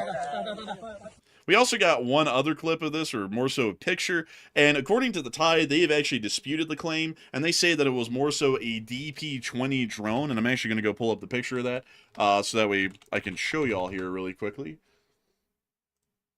Let's see here, and here we are. Y'all aren't going to believe this one when you see it, but this is the drone the Cambodians claim to have shot down. This is the drone that the Thai claimed that they shot down, which is basically another rip-off Reaper. Wow, who would have ever thought that? But, you know, beyond that, this is the drone that the Thai claimed that they did successfully shoot down on the Cambodian side, and we're not really sure which is true. But one thing I will say, folks, is that that engine nacelle that we saw in the last frame here, right there, it's really hard to tell what it is, because it could be either. We just don't really know. The damage is so extreme. It could be a part of a Dominator XP male UAV, which is basically just a twin prop that's been dronified, or it could be a DP-20. We're just not really sure. So something has been shot down. We don't know how the Cambodians shot it down either, so very interesting to note nonetheless. Moving on from that, though, this war is still ongoing, and we still have not heard of a ceasefire being established between the two sides. I gotta say, folks, that obviously, we are living in the most transparent time that has ever existed in the U.S. government. If there is a ceasefire, I am sure that they will not mispronounce a ceasefire that didn't happen, and I'm also very sure that they will let us know exactly the terms and conditions of that ceasefire and when exactly it's going to be going into effect. Also, sorry, I think everyone heard me sniffle in the microphone there. That was loud, man. That was the loudest sniffle I've ever heard on a mic. Man, I was sniffling, man, because, like, I was about to sneeze, and I was trying so hard not to. So, luckily, it was only a sniffle. But beyond that, it does appear that at the moment, the Thai and Cambodians are still going to be going on this war, but we do know, folks, that the U.S. administration is as transparent as they can be. Look at their transparent benevolence today. It was truly amazing to look at that many pages of blacked out ink. It was wonderful and amazing. I've never seen such transparency in my life. So we do know that if a ceasefire was ever put in place in Thailand and Cambodia, they're going to let us know at the right place and the right time exactly when it happens, because transparency is the defining principle of our modern day and age here in the United States of America. Moving on from that, though, we are going to be moving on out of East Asia and on towards Europa again, because we have a load of news to cover inside of Europe. Let's get on into it, shall we? We're going to move on into Belgium. And we're going to talk about that little loan that the Europeans are going to be providing. The European Union has actually decided to loan $105 billion to Ukraine to fund its defense against Russia. So it's now gone up from 90 billion to 105, an extra 15 billion. That's quite a lot of money. That's a good bit of money right there. I like to hear it. It's a wonderful and incredible thing. It's a great thing to hear. Moving on from that, we have also been able to hear inside of Poland that Zelensky and the Polish Prime Minister Donald Tusk met today.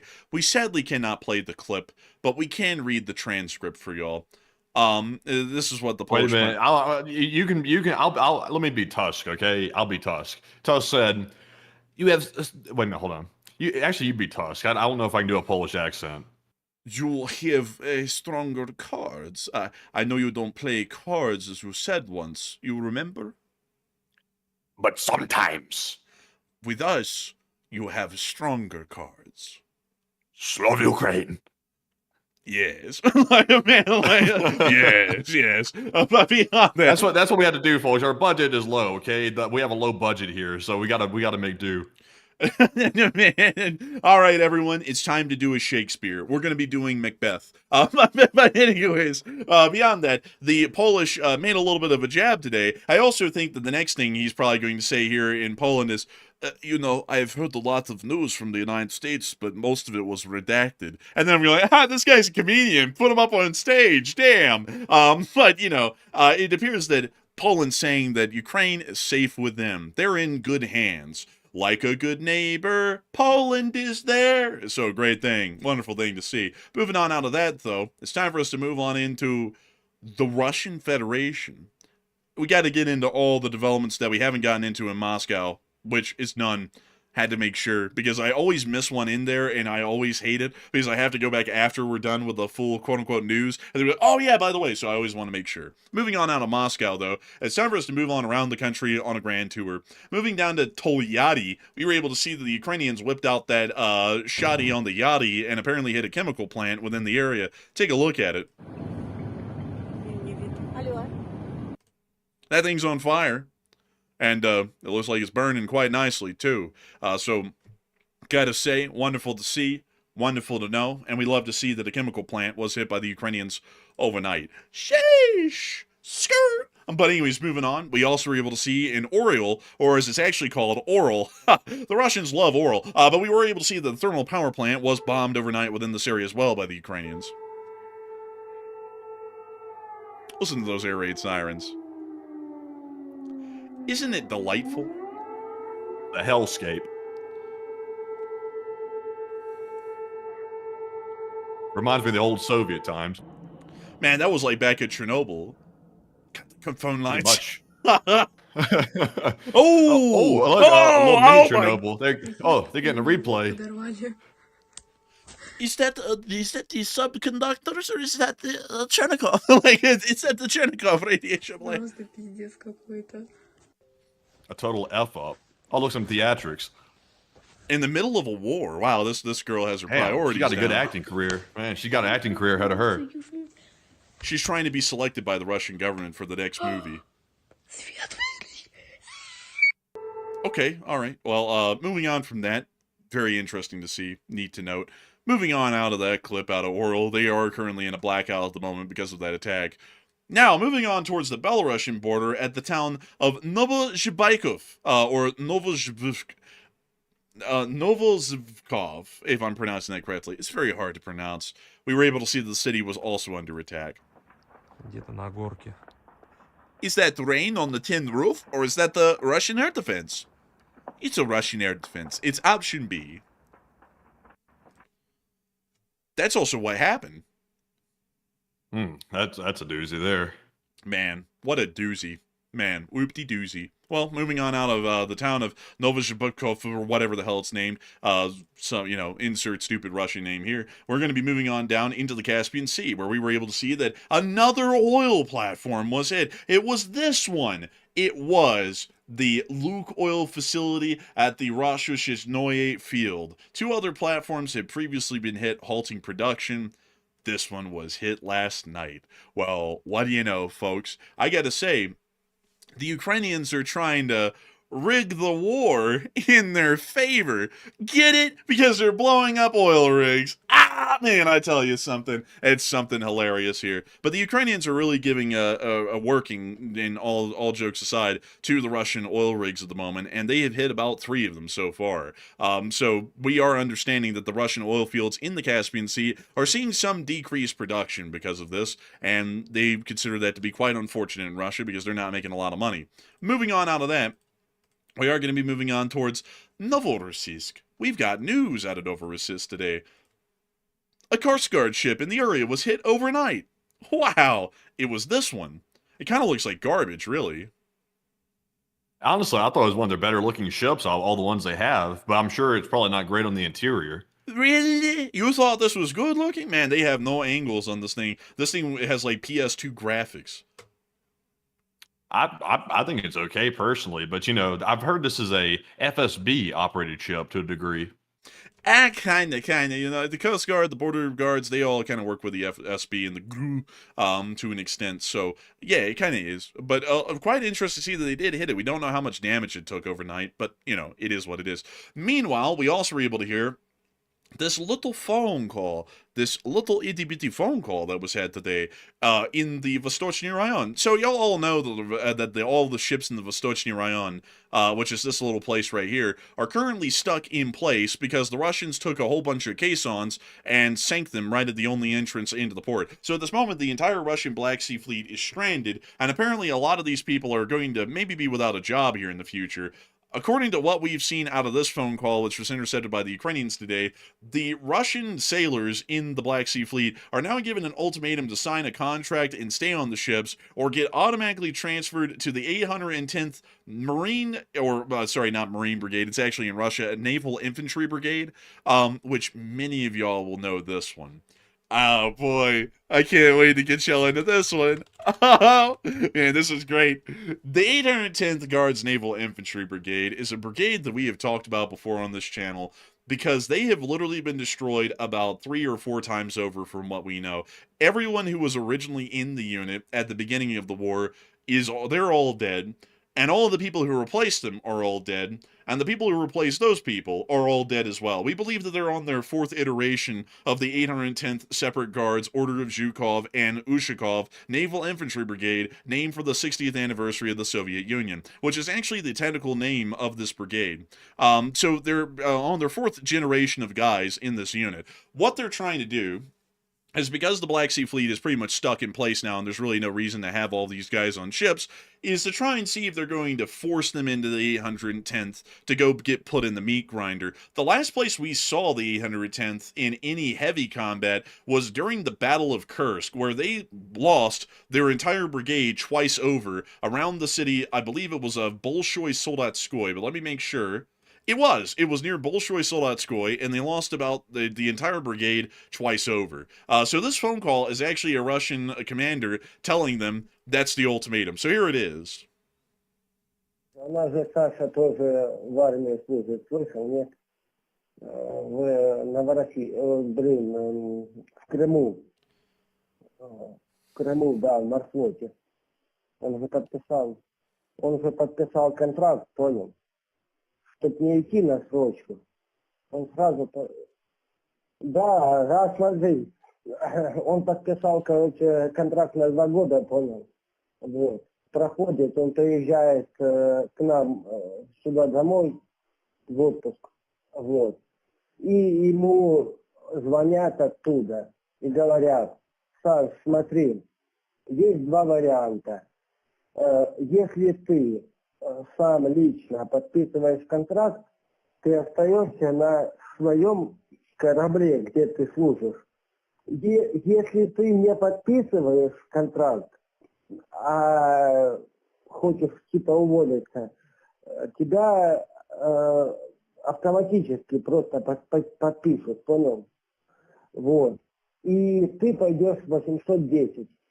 So what they're saying is that they're going with a mafia-style tactic here, to where if the guy wants to get out of the mob, aka the Russian Navy, they're actually going to just automatically assign him over to the 810th. So he either has the option of re-signing his contract to stay on his ship, or they're forcibly going to remove him and send him to the 810th.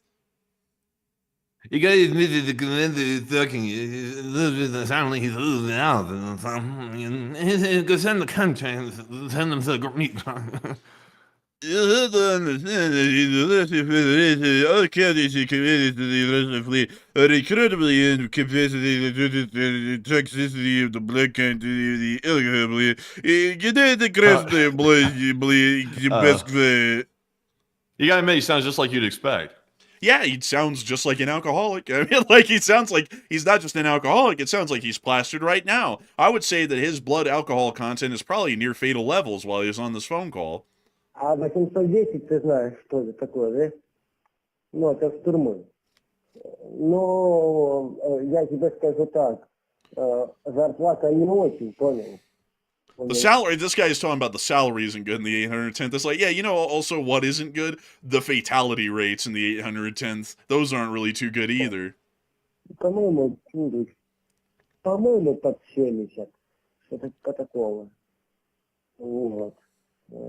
И больше никаких нету ни отбавок, ни прибавок, ничего нету, понял? And also, by the way, plot twist, that dude's probably 100% sober, and that's probably how he sounds like sober, probably. Man, what does he sound like drunk? He literally just goes,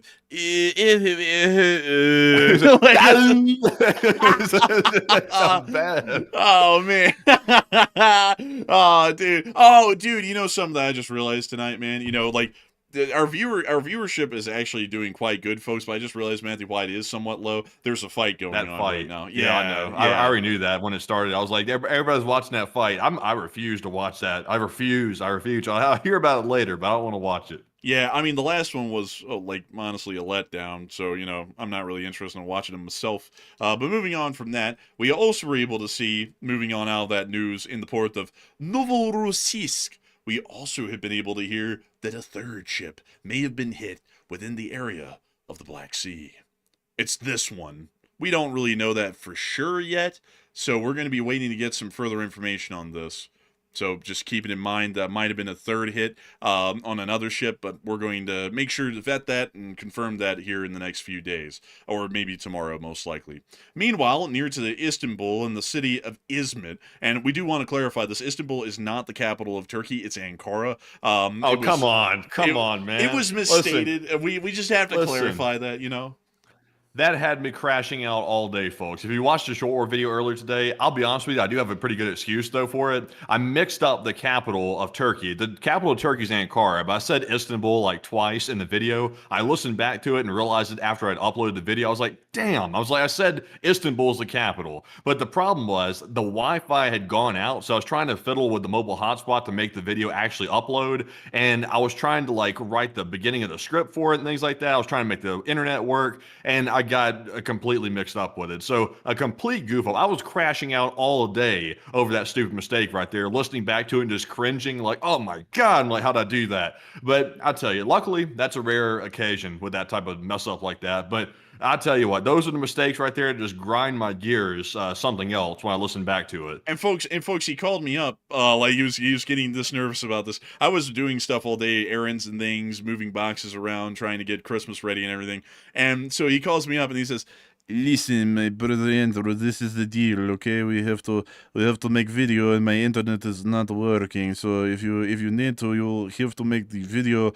Otherwise, you'll be assigned to the 810th." Like, and I was like, I don't know, man. I was like, I think you can make it. Like, because Matthew and me also make videos quite differently, and it probably does show in how the final product comes out. I do mine like a stream, to where I just look at the stuff, kind of memorize it, and put it to memory, and then I just belt it all out in one take. Matthew actually does his in a lot more of a formulated way, where it isn't just kind of like ad-libbing like I do on air every night. He actually writes out a script, so it actually takes him more time in production to I don't write out a script for the videos. I just write out the intro, like the first minute. I'll write it out to make sure I have all the points in the beginning of the video to give a synopsis of what I'm going to cover. The rest of the 20-minute video, the 19 other minutes, are all unscripted. So I don't script my videos. It's just like the very beginning, just to get a kickstart, and then I start rolling from there. Man, I don't script nothing. Everything is done live, man. I'm over here like, F it, we'll do it live. And like, I just get on there and just belt it out like it's a show. And also like that comes with its own challenges, because some days, folks, way early on in the day, way late at night, I can belt out stuff for hours. Earlier on in the day, sometimes I turn into Elmer Fudd when I'm trying to do that, and I'll be like, and then I have to do like 20 takes. And if I mess up once, folks, I either just have to like kind of like roll through that mess up and keep going, or I have to completely stop wherever that mess up happened and start from scratch at the very beginning again. So very different ways that we make, well, not very different, but somewhat different ways that we make the videos. But we try our damnedest, folks, and today's video was actually quite good. So with that in mind, the video did luckily come out, and everything was good, so we're happy with that. Anyways, moving on from that and getting on down into that drone story, and we do want to just, I just do want to say, folks, just to make sure that we clarify this, because some people, like, not a lot of people made a big deal out of it, but, just to say it because Matthew was talking about it all day. Ankara is the capital, it's not Istanbul. That was a small mistake that was made today, and Matthew already knew it was Ankara. We've talked about that endlessly on the show, and he has talked about it off air. It's just that was a small accident that was made, because there was a million different technical difficulties going on during that time. Still, near Izmit, I will have to atone for my sins, sir. Man, he's going to start pulling out the whips over there at his place. He's going to start whipping himself in the back. It's like the atonement thing that they do. Hey, yo, what the fuck? Bro, have you never heard of that? It's like a religious thing for some people. Have you never heard of that? I don't know nothing about that. I only heard like a couple of keywords. I was like, I don't know what the hell he's talking about. I was just joking. So What are you talking about? Bro, I was joking too, but let me explain, because apparently you haven't heard of this before. In some circles, in some specific Christian sects, it actually is somewhat of a common practice in somewhat more hardcore groups that to atone for sins, they pull out a whip and they whip themselves on the back as they pray for forgiveness. Like there we go. It's the flagellants, like JG74M said. They actually do that. That's what I was referencing. Man, I hadn't heard nothing like that. I No hadn't heard diddy. nothing like that before. No that's diddy. that's a different one right there. I thought I was getting a little bit weird for a minute. I was like, what the hell are you talking about? Man, it was like a reference to a religious ritual that some people do. Man, it was nothing diddy like, man. Redacted all. Get out the Sharpie, damn it. We gotta get rid of this. But anyways, moving on from that and into Ismit and getting on into that news. That's all, folks. We've been able to hear that the Turks have found a drone right near Izmit. There's the picture of it. And according to what we know, it was an Orlan. It flew well on into Turkey, and we understand that apparently days earlier, Turkish F-16s had shot down an unidentified drone approaching from the Black Sea.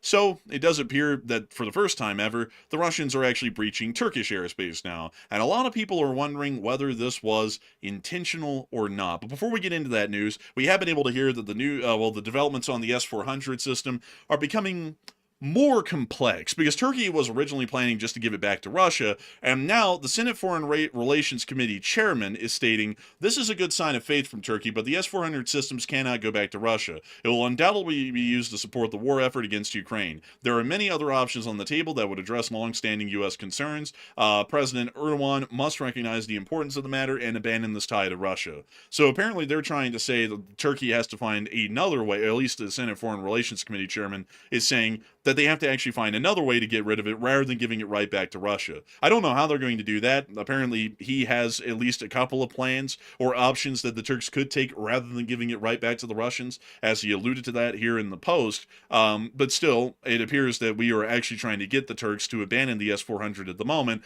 while at the same time, we're also trying to deliberate whether or not that Russian drone that flew into their airspace today was a deliberate action or not. And Matthew, what are people thinking about that, and what are you thinking about that as well? All right, so a very big deal, a Russian recon drone that we're really not sure where it was launched from. Some people were saying it came from Novorossiysk, but that's not totally confirmed. So was this accidental or intentional? What is this? 57% said it was an intentional act by Russia to probably perform surveillance or some type of threat against Turkey, while 21% said it was likely accidental by Russia, and 50% said it's too early to tell right now. So I'll be honest with you folks, there is no reason for any type of Russian drone to be flying anywhere near Istanbul. That's quite a distance away from Russia. So I would tend to think that it is intentional. So it comes down to two different things for me. Either the Russians are doing reconnaissance and trying to figure out something about the area, or number two, they're trying to send a soft threat to the Turkish government because the Turkish government is moving away from the S-400 air defense systems inside of their country. So to me, it's either one of those. I am with the 57%, though. I think it was intentional, and there's some purpose behind it that we're not totally aware of right now. But Enforcer, what say you? I would have to agree. It certainly is an intentional action by the Russians. It has flown a long distance, and it's a reconnaissance drone that was unarmed, which falls in line with all the other drone incidents that we've seen throughout the entirety of NATO and the NATO frontier. So for that reason, I would highly likely say that this was an intentional act by the Russian Federation and should be treated as such. The Turks will probably end up ignoring this. Moving on from that, we are going to be finally moving on, folks, into our little Oreshnik news and the war in Ukraine. According to the news that we've heard out of Belarus today, it appears that the range of the Oreshniks actually doesn't allow for them to hit Kyiv. It's within the minimum range, which they cannot hit. However, Zelensky did say that the Oreshnik transfer to Belarus is finishing at the moment, and locations were shared to partners. Budanov's chin has doubled and tripled today due to this intelligence sharing ability. He asked why Western allies pressing for peace don't equally pressure Russia against deploying missiles near Poland, noting sanctions on component suppliers remain absent. So Zelensky is not only asking, why are you not protecting us? And why are y'all not protecting yourselves? This is kind of just stupid at this point. What's going on? So it appears that Zelensky's asking the real questions that folks have been asking here in the West as well. What's up with that? Anyways, moving on from that and into our location unknowns, we only really have one rather than the casualty report. And this was a Russian Shahed being taken down softly. That is actually music. I thought that was the sound of a drone for a second. So we're going to watch the clip without audio. And there it goes. It's gone. Well, that was easy. Anyways, moving on from that and into the casualty report, we also get to see the Russian losses. Holy moly! According to Miss Decent Keeper of the Records, troop losses rose again. A 7-day average is 1,149. 426 drones is ranked as the 26th highest loss, and APCs are above average, and others are below average. Over the past 24 hours, 1,220 Russian soldiers have been wounded and killed, along with 10 APCs, 111 supply trucks, 1 main battle tank, 18 artillery pieces, 426 drones, and 1 MLRS. It was a pretty okay day. I'm pretty happy with it. I don't know about y'all. But moving on from that and on towards the front, near to the area of Kupiansk, we also were able to see the 77th Separate Air Mobile Brigade obliterating Russians that were hiding within the tree lines outside the city to the north. Oh my goodness, is that a pile of anti-tank mines? Heavens be, we haven't seen something like this since last year. Well, they're going to. It's not good to keep those in the. It's not good to keep those in the open air. That's a bad place to store something like that. I think this is against storage regulations. Well, that was kind of a smaller explosion than I was expecting, honestly. And also, Scantrix Gaming just said clickbat. No, it's clickbait. Get it right. If you're going to insult us, please at least know how to spell and speak English. That would be quite beneficial to try and deflame us. Sadly, it looks like you will have to go. Meanwhile, in Kupiansk, we also were able to see the 425th clearing out the small pockets of Russians that are left within the central area of the city. Kupiansk is what that says in Ukrainian. And there they are, the Russians left in the pocket. In that little Kupiansk, also known as Copeville for the Russians in 2025. We're still holding the city! Like it says Gerasimov for the 9th time as he's about to bust out crying. Oh, look, there's the Russians holding the city. Oh, look, the Ukrainians are about to make sure that they're holding the sweet embrace of death. That's weird. It looked like they're holding the closet to me. Man, they're about to make sure that the Russians aren't holding on to anything, but their friends and family are going to be holding on to the casket as pallbearers. I mean, damn. Man, damn. I'll tell you what. The Russians better leave their position and I guess you could say come out the closet for lack of better terms and leave the building and get the hell out of there because I think the Ukrainians are going to be moving in like they are right now. Well, Matthew, the Ukrainians unfortunately are about to make sure that they stay in the closet. Damn. Oh, they're in building 20. Whoops. Oh, look at them go. Hey, here they go. 9, 12, 17, 18. That is the, I don't know. But we can see that the buildings that the Russians are in are smoking. Fire hazards, apparently. And the Ukrainians are hitting them with some drones. A couple more, actually.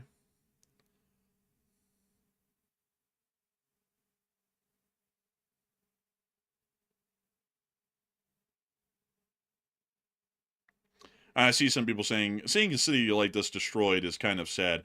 I would say to a degree, it's sad because we know what it means, but at the same time, I'd actually say that it's a bit of a point of pride, honestly, because it's showing that the Ukrainians have held the Russians here for so long that they could obliterate a city. Because back in the day, in the first opening month of the war, hardly a city was even touched by war at all. It was very minimal damage because the Russians were able to move through very quickly. It was where the Ukrainians would dig in and hold their ground that we would see the most damage. And cities that are heavily damaged like that are always showing us that the Ukrainians are fighting tooth and nail over literally every single foot of ground that they're taking or losing, which is a shining thing in itself because it's protecting a whole bunch of other Ukrainian cities from even having the scars of war on them, even to the smallest degree. Moving on down into the Severonsky forest, we were able to see the Russians getting hit down here as well by the Signum unit. Barabash.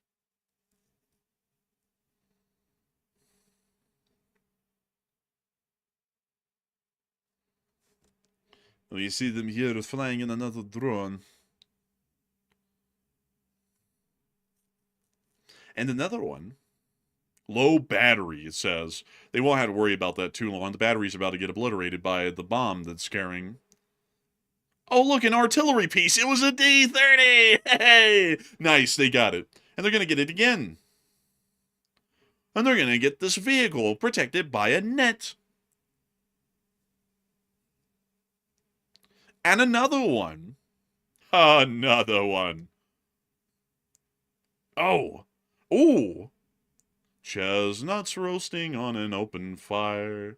Jack Frost nipping at your nose. Why was he doing that? Like, that's very odd. Is he on the list? Anyways, moving on from that and out of that part of the Severonsky Forest, we are also able to see fiber optic cables covering the entirety of the city of Lyman as dramatic music played in the background. This was filmed by the 63rd Brigade, and this actually shows the amount of fiber optic drones that have been used by the Ukrainians and the Russians. It looks like tinsel covering the entire city. Yeah, really, honestly, that's something there. It really looks like spider webs or something. Spider-Man does. Man, you were like a musical tonight. Man, I'm telling you, I feel like another song's coming up. But man, it is kind of wild to see the amount of fiber optic cables around here, I tell you. But moving on from that, we are going to be moving further on down and towards the area of Verkno-Kamyanske and Seversk, where we saw Russian forces still being hit by the 54th Mechanized Brigade. Oh, there's one. And there he goes. And here's another. And he's going to be I think going. the guy back there actually had winter camo that he was wearing, actually. I can't believe it. My God. It's a winter smock. Wow, he's very lucky. Looks like you didn't really help him, though. And here goes another. And another.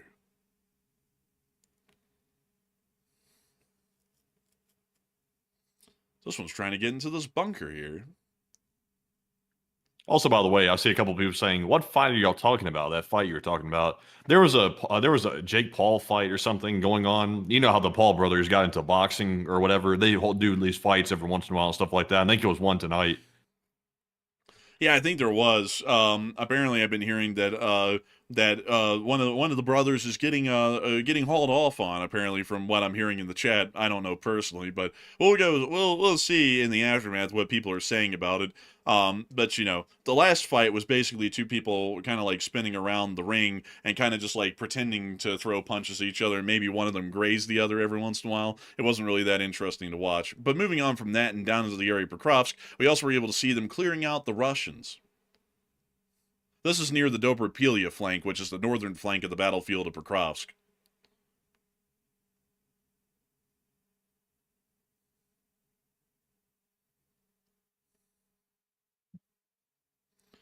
We see them walking on through and showing multiple camera angles from the Phoenix unit, showing the hills near the area. It's actually quite rare to see a hill. We see one of the Ukrainian soldiers here. His name is Parb, or Paber, I believe. Paber. Something I think like that might have gotten lost in translation. Paber! Paber, kurva! Man, that's totally piedle! Paber! But we can now see them, showing their POV cameras on their helmet, picking up that rifle. Oh, wow. Goodness gracious. It got me a little shivering there for a minute. I got picked up that rifle in a very strange way. Oh, it wasn't that strange. I mean, a lot of people pick them up that way. If you trust your rifle, at least. But when you see them walking through town, I feel like we are having deja vu. We saw this part of the clip earlier, but they're now opening up the houses, and they're going on through and clearing them. We see him making sure that he looks good in the mirror. Kind of lucky to have a mirror out here. You would think that it would have been shattered. Oh, look, there's a drone, and they took it down, apparently. Rest in peace. And they're having to wade through the fiber optic cables in the area. This is becoming quite common these days on most parts of the front. If you grab like the fiber optic cable, can you hear the signal? I don't know, actually. That's a good question. I'm joking. Oh man, I wouldn't know. It's like fiber optic cables transmit the data through light, not sound, so you wouldn't be able to hear anything. Well, what do you know? That's the more you know, folks. I know a lot about history, but most modern technology, it completely eludes me, at least on the computer side, of how the hell it works. Like, why in the world is there a little man inside of my computer that runs on a treadmill that powers the whole thing? Those sorts of questions keep me up at night, folks. I just don't know a lot about the answers to those deep questions. Fiber optic cables, though, like from a technological standpoint, are extremely impressive. It's as impressive as what we were looking at last night with the lithography machines that make silicon wafers. It's that level of impressiveness. You know, folks, there's other questions that very much interest me about computers, like why in the world do the rocks speak to each other, and what language do they speak? It's not English. Well, so what is it? And why do they understand each other? And why in the world is it that electricity compels them to speak?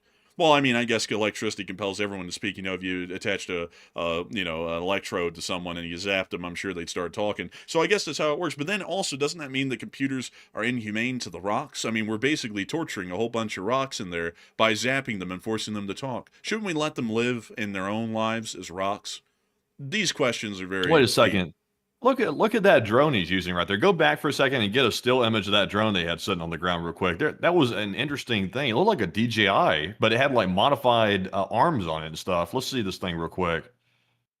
Let's see. He'll put it down on the ground in just a second. He's also got a landing mat for it, I think. No, actually, he doesn't. That's not a landing mat. That almost looks like a DJI, but it's got like tape or modifications to the arms of the propellers. It is a DJI. It just appears that there was tape on one of the arms, I guess, to hold it together a little bit. Maybe there was a fracture in it or something. But that's what it looks like. It's got a battery connector out the back of it, though. You see that? Oh, yeah, it's rechargeable. Look at that.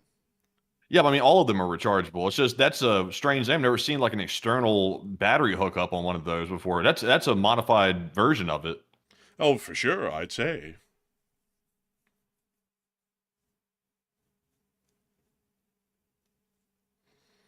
We see them looking at themselves from the drone, waving to their drone, throwing up a little rock sign. Ah, get it, boys. So they're going to send the drone on its way.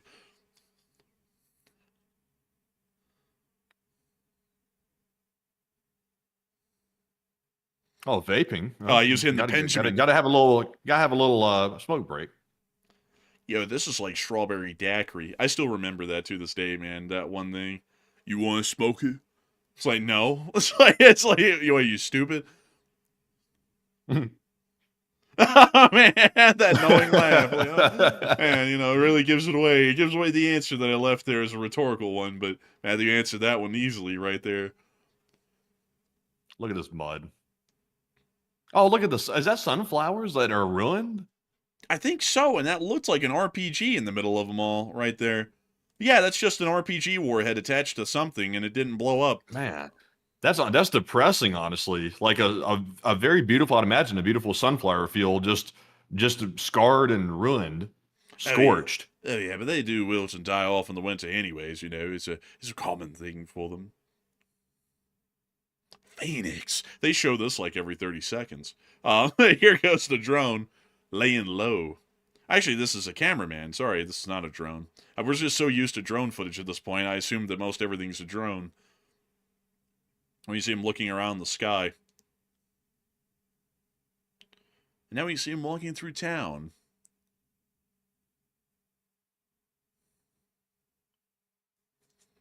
Also, someone's got a good memory. They knew the exact story that you were trying to reference there about the Benjamin or the vape that the former teacher, or actually still active teacher, actually, I won't name him, but was like, hey, you wanna try it? I was like, no. He asked you first, and then he asked me second because we were both in the same place when that happened. And I was like, no, I'm good. I was like, I'm all right. It's like, I don't really want to pick up like a crippling nicotine addiction for no reason.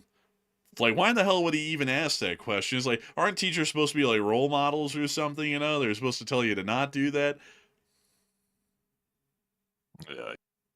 I mean, there's a lot of questions there. Very suspect. But anyways. See him wandering on down the street, you sees.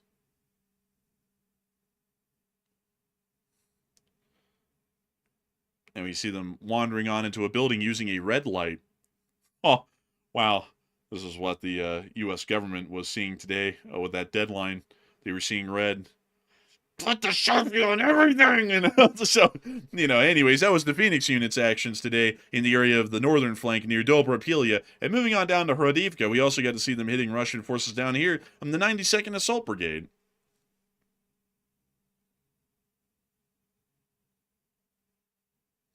And we see them just slamming. Oh, wow, this guy's driving right into it. That tank right there. Oh, my goodness. Whoa. Whoa, Jack. Whoa, Jack. Like the meme.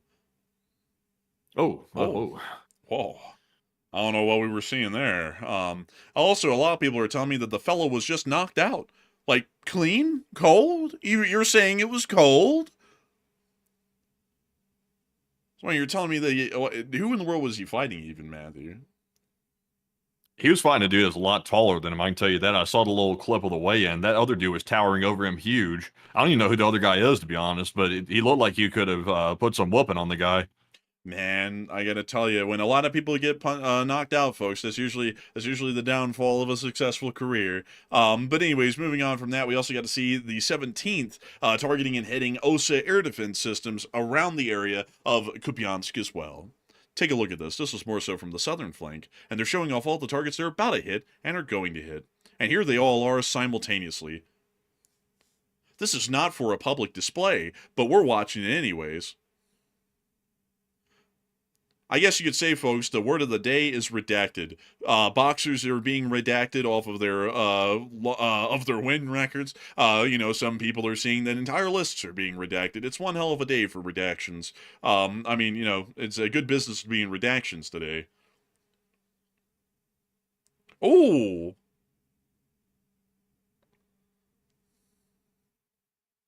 Man, that thing is smoking, and they're about to get this tank as well.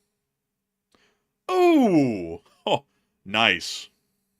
They're about to get another tank. Oh, my goodness. And another one. Double tap. Matthew, hit us with the Tucker laugh, please. I don't think I have it in me tonight. I just don't have it in me. Something like that. I don't know if I'm doing it good, but we can see them hitting it again.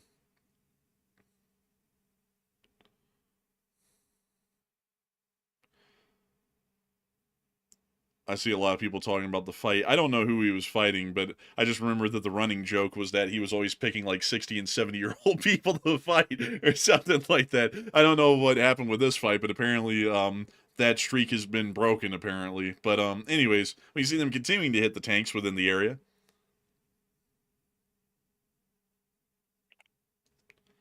And they are absolutely working hard, comrades.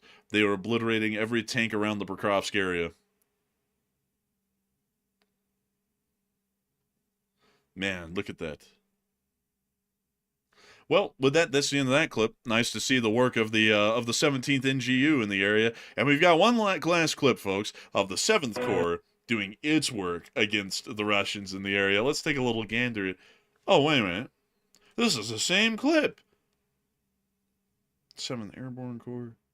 Well, I mean, hell, I guess that was the same unit. The 17th NGU is a part of the 7th Corps, apparently. But anyways, moving on from that and down to Velika Novosokha, we also get to see some Russians getting hit down here. This was done by the 61st Brigade. Take a look at this. Oh, here they go.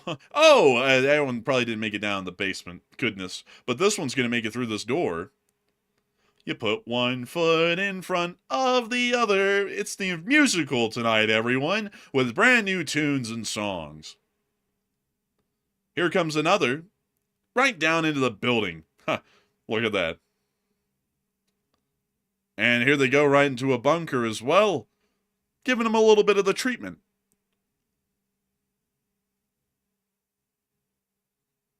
Someone said, so-and-so reminds me of a creature that lived under Jabba the Hutt. Are you talking about that rat thing? Are you talking about that thing that would go, ah! Because, yeah, like, I can kind of see that. Well, you see them hitting that lot right there. They're hitting the lats. We can also see them hitting this, modern artillery piece. It kind of looks like a D-30, but for some reason in the picture, they had an older, I think a 25-pounder from the British Army. Definitely not what the Russians are using, but they did knock that out as well. Quite nice to see. And with that, folks, it's time for us to move on down to Odessa, because we've been able to see a little bit more news that came out of this area. We were able to see the work of the Ukrainian air defense within this area over the night. Take a look at this. Oh, wow. So you Quite got a lot the of blue air light special. Ой, Bruce. Hold on. And who's the Russians are doing the firing? No, no, this is the Ukrainians. Oh, dang. Haloglu lele geldi Sibir'e. Atışmaya gelmiş köy. Sen uçun o da. Ne de. Bize de bir şey karşı konuda da tamam. Ne ayıp böyle. Geç oğlan susala. Adam tek başına atışmaz ala. Ne olur bala. Orada neye vururlar? Dibine kadar giripler. That is crazy continuous fire. Oh, there goes a surface-to-air missile as well in the midst of all this. Get him, boys!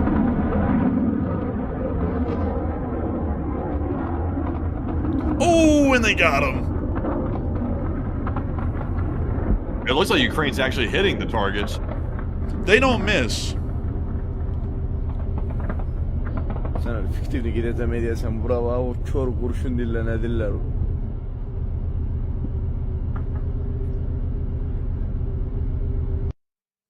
Wow, that was one hell of an air defense. Unfortunately, the air defense wasn't able to stop everything, and one drone did land and explode near to the bridge that led into Moldova. This footage was actually filmed from the other side of the Moldovan border looking into Ukraine, and we were able to see a cluster round hit near to the bridge between Ukraine and Moldova. It appears that the Russians may be trying to sever some sort of a bridge connection in between Ukraine and Moldova at the moment, and that is why that strike was conducted. So with that in mind, folks, it's time for us to move on out of this segment of the stream and to move on into our second segment of the stream, where we get to talk to each and every single one of y'all. And boy, howdy, folks, is it going to be an incredibly fun segment. We get to talk about literally anything and everything, except for religion, politics, climate change, or whether the A-10 is relevant in modern warfare or not. Because technically it is until the end of this year, well, the next year when they retire it. But with that in mind, folks, we got to get into all that business. But before we get on into all that business, we do understand that Zelensky talked about the European Union and the danger that's being posed by the Airstrikes in Belarus, or being deployed in Belarus. And Matthew, what are people thinking about that? And what are you thinking about it as well? So that's an absolute shame that we did not get a speech from Zelensky today. I hate that. I was wanting to hear from Zelensky. But also, by the way, to address the poll, it says Zelensky warns the EU about danger posed by the Russian deployment of the Operation IRBM missile to Belarus. And what are your thoughts? 59% said it's a real major threat to NATO that should be taken seriously, while 19% said it's serious but not critical, and 17% said it's meaningless and purely saber-rattling. So while the Operation is not a really reliable missile, in my opinion, it's still a major threat, because all it takes is one of those, because they are nuclear capable, to be a huge damaging effect on any country in NATO within its range. And Germany's in the range of it, France in the range of it. I mean, it's got a range to actually do some damage. So if they got one to work and they try to launch it, that would be bad. So I think it is a real major threat. I agree with Zelensky. This is something to take seriously, and Zelensky's trying to warn the EU about it, and also trying to advise them on how to deal with the threat, since Zelensky and Ukraine has worked on it before. So good on Ukraine for warning them, and maybe the EU will take it seriously. But honestly, I'm really not sure what the EU can do to really counter it, except to move missiles closer to Belarus, I guess you could say. But Enforcer, what say you? I'd have to say that I will say that it's quite a significant threat to NATO. Any sort of a weapons deployment towards NATO borders or NATO states is a significant sort of a development, and I would say that this certainly does pose another major threat, especially to Western Europe at the moment, and should be considered a national security risk by all NATO states that are currently within range of the Oreschniks inside of Belarus. So with that, I hope that does address that well, and it's time for us to get on into them questions. Matthew, what do we got?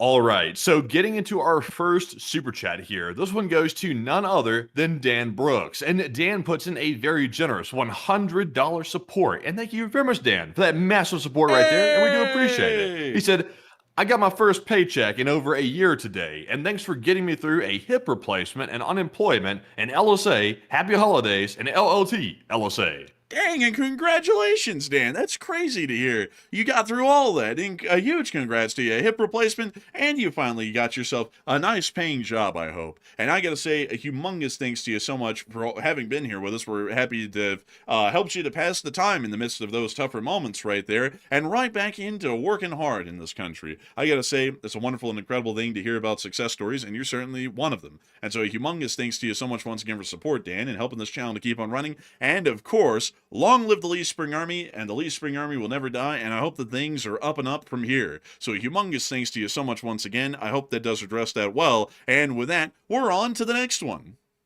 And also, by the way, folks, and also especially a note to the enforcer, since he will be filibustering for a second, I'm going to read off our next super chat and take a brief moment to hop off air and tend to something real quick, and then jump back on, because I was expecting to have a speech, and when I did not hear there was a speech, I was like, oh boy, that's that's not good. But anyways, jumping in to our next super chat in the meantime, though, a huge shout out to Bobby once again, also known as LC39A, for that massive $100 support, yet again, the second one of the night. And thank you very much, Bobby, for that support. He said, Matt, don't beat yourself up. We'll do that for you, LOL. And honestly, Bobby, I will say thank you for the beating. I guess everybody needs a good beating every once in a while. Also, I'm joking, by the way. But I don't want to take that serious and be clipping that out of context. That's gonna be cool. That's gonna be quoted right there. But honestly, though, I honestly deserve to get roasted for that one earlier today. That was a roast-worthy thing right there. It was almost like the whole leaf spring thing when the enforcer said that leaf springs were obsolete. That was a roast of the century right there. I'm not sure if the whole Turkey, Istanbul, and Kara situation quite met up to that type of deal there, but it was one of those moments where I listened back and I was like, damn, like I wish I could like undo that or redo it or something. It was too late. It was already uploaded. It was done. So unfortunately, it is what it is. But enforcer, what say you? And also, I will be back in a moment. All right, and he will be back in a moment, but I do have to say humongous thanks to you for the support and helping the channel to keep on running once again, Bobby. And I gotta say, well, you know, it was a minor incident, a minor one at best, and hopefully will not be remembered by many. But a humongous thanks to you so much for the support and helping this channel to keep on running. And I gotta say that folks like you help to make this channel possible and help us to keep this thing running. If it wasn't for folks like you, we wouldn't be able to make this thing possible day in and day out, 24 hours a day, 7 days a week. And it's thanks to folks like you that I can run the show how it's always been run, which is generally however I can try and put it on air. Some people have been saying that I've been a little bit comical and over-animated tonight, and I generally don't really see that myself. I generally see it as though I'm just running the show as normal and trying to make sure that it's as interesting as possible. But I do thank you massively for the humongous support, because it is folks like you who help to make this channel possible and keep it running. And I've got to say that it's amazing to know that folks like you have helped to make this thing a reality for quite some time and have helped us to make this thing quite literally go round most days. And so a huge thanks to you so much once again. And with that, we are on to the next one. And that was a lot of thank yous right there. That was almost as many thank yous as Zelensky did a while back when he got accused of not saying thank you. So it's good to hear the nice dedication to saying thank you, because we all have to say thank you, folks. And also, like Andrew said, a huge shout out to Bobby once again for that support. But moving into our next one here, this one goes to TANKER, who puts in a $50 support. And thank you very much, TANKER, as well for that generous support and keeping the channel going. And TANKER said for doing the world a better place. And God bless all the individuals behind this, their families, and the United States of America, and happy holidays.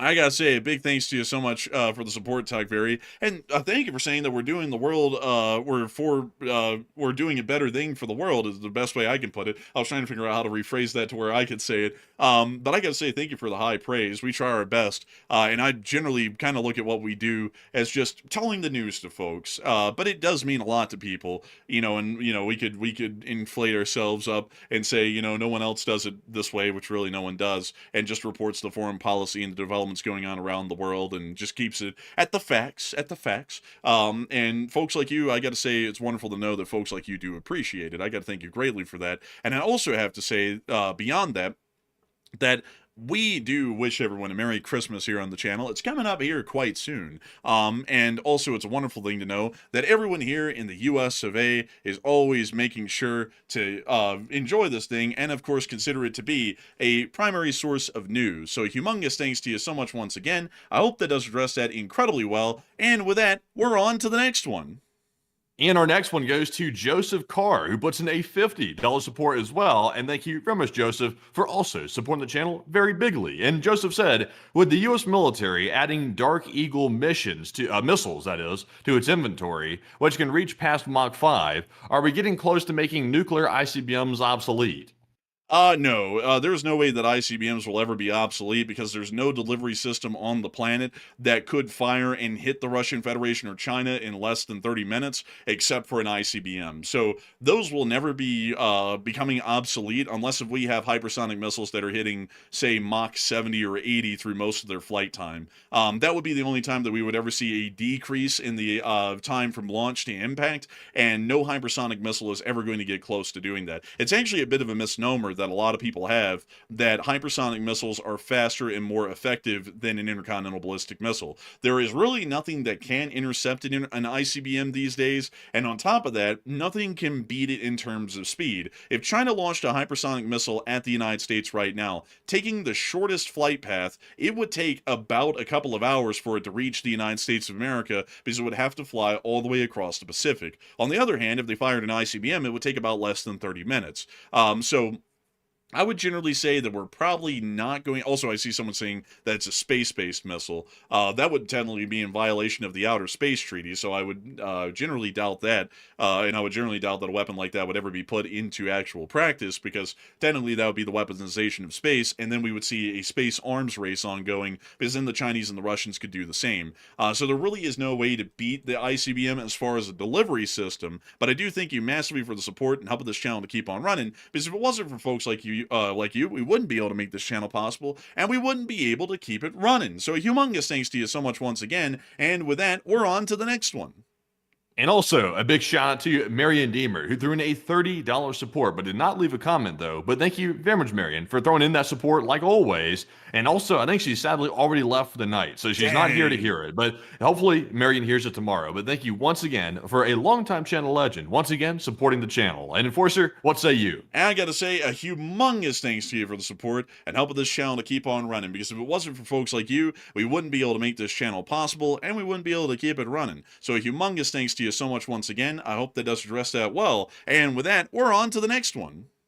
And we've also got a $20 support from Thomas D. Arezio. And Thomas said, and put during that $20 support, he said, I enjoyed the video you put together today, and it got me psyched for tonight's show. And I'm glad to hear it, Thomas. Outside of the little mess up about the Capitol, by the way, the rest of the video was, in my opinion, all good. It was good to go for the rest of it. And hopefully the delivery was good too. I think it looks like there was very positive feedback on the video. Some say the best ratings that we've ever seen on YouTube, but this was what people were telling me. That's what I saw. I'm just saying.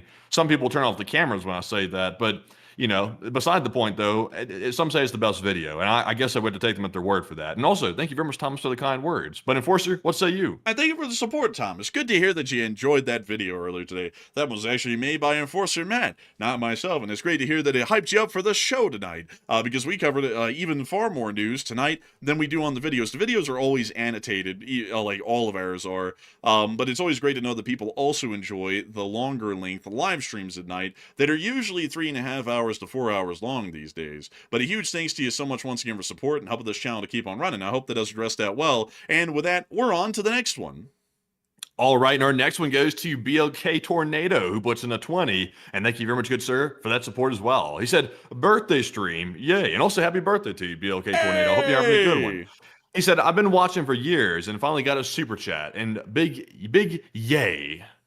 Hey, and a huge congratulations to you, and a happy birthday as well. Great to know that you're here with us tonight celebrating your birthday, and I hope that we've been able to make it a little bit more entertaining and a little bit more interesting getting the news out to you today. And I got to thank you massively for the support and helping this channel to keep on running, because if it wasn't for folks like you, we wouldn't be able to make this thing possible, and we wouldn't be able to keep it running. So a huge thanks to you so much once again, and I hope you've had a happy birthday today, and I hope that this stream's been a good part of it as well. So with that, a humongous thanks to you so much once again. I hope that does address that well, and with that, we're on to the next one. And also a big shout out to Arar983, who also put in a 20. And thank you very much, good sir, as well. He said, I tried an empanada, that is, from Whole Foods in honor of Maduro. Bad idea, no bueno. What was it, bad or something? Like, what was wrong with it? Was it just not your style, or was it bad, or what? I honestly have not had an empanada from pretty much honestly anywhere, to be honest. So I'm not sure. But Enforcer, what say you? I personally have had an empanada once before. It was pretty good to me. You might have gotten a bad one, though. You might want to try a different one from a different place, because that probably was a bad empanada. Empanadas are pretty decent, but still, it's not decent enough that in the middle of a national address, you should be whipping one out of the cabinet and snacking on it in the middle of your whole country that's also starving at the time that you do that. So I do thank you so much for the support. But I gotta say, you gotta try another. Yeah, from a different place, because that one might have been a bad one, or maybe it's just not your taste. But still, a big thanks to you so much once again for support. I hope that does address that incredibly well. And with that, we're on to the next one. And we have a 20 from Truckin' Chef. And thank you very much, Truckin' Chef, as well, for that support. He said, don't know YouTube keeps calling me this, LOL. Interstate Chef here. And also, by the way, it's because they changed the username system, so your handle has become your in-name chat name. So that's why it's doing that. But Interstate Chef said, just a thought. Last night you showed how far the drones were in water to travel 2,000 kilometers. And question, could they have sleeper cells in the area? It's possible, but it would be highly unlikely, because if, for example, a Ukrainian intelligence team conducted a drone-based attack out of Greece, which is a NATO state, that could start a massive row with the Greeks, because if it's found out that the Ukrainian team launched the attack from inside of Greece, the Russian government could start making massive threats against Greece, which then would start to panic the Greek government, which would then have the Greek government, along with probably a good bit of NATO, putting a lot of pressure on Ukraine and condemnation over the fact that they violate the sovereignty of another country to conduct an armed attack from their borders. So it's highly unlikely that that would be the case, because of the possibility of diplomatic collateral and foreign policy fallout that would happen as a result of that kind of an action if it was found out to be a sleeper cell or some sort of an underground group of Ukrainian operatives that launched the attack from that area. So it's highly unlikely. Not out of the question, the Ukrainians could try and pull that off, but it still would be highly unlikely, because the risk would far outweigh any form of reward in hitting that ship from, say, Greece's shores or a nearby country like that. So I hope that does address that the best I can, and a big thanks to you once again for support and helping this channel to keep on running. And with that, we are on to the next one.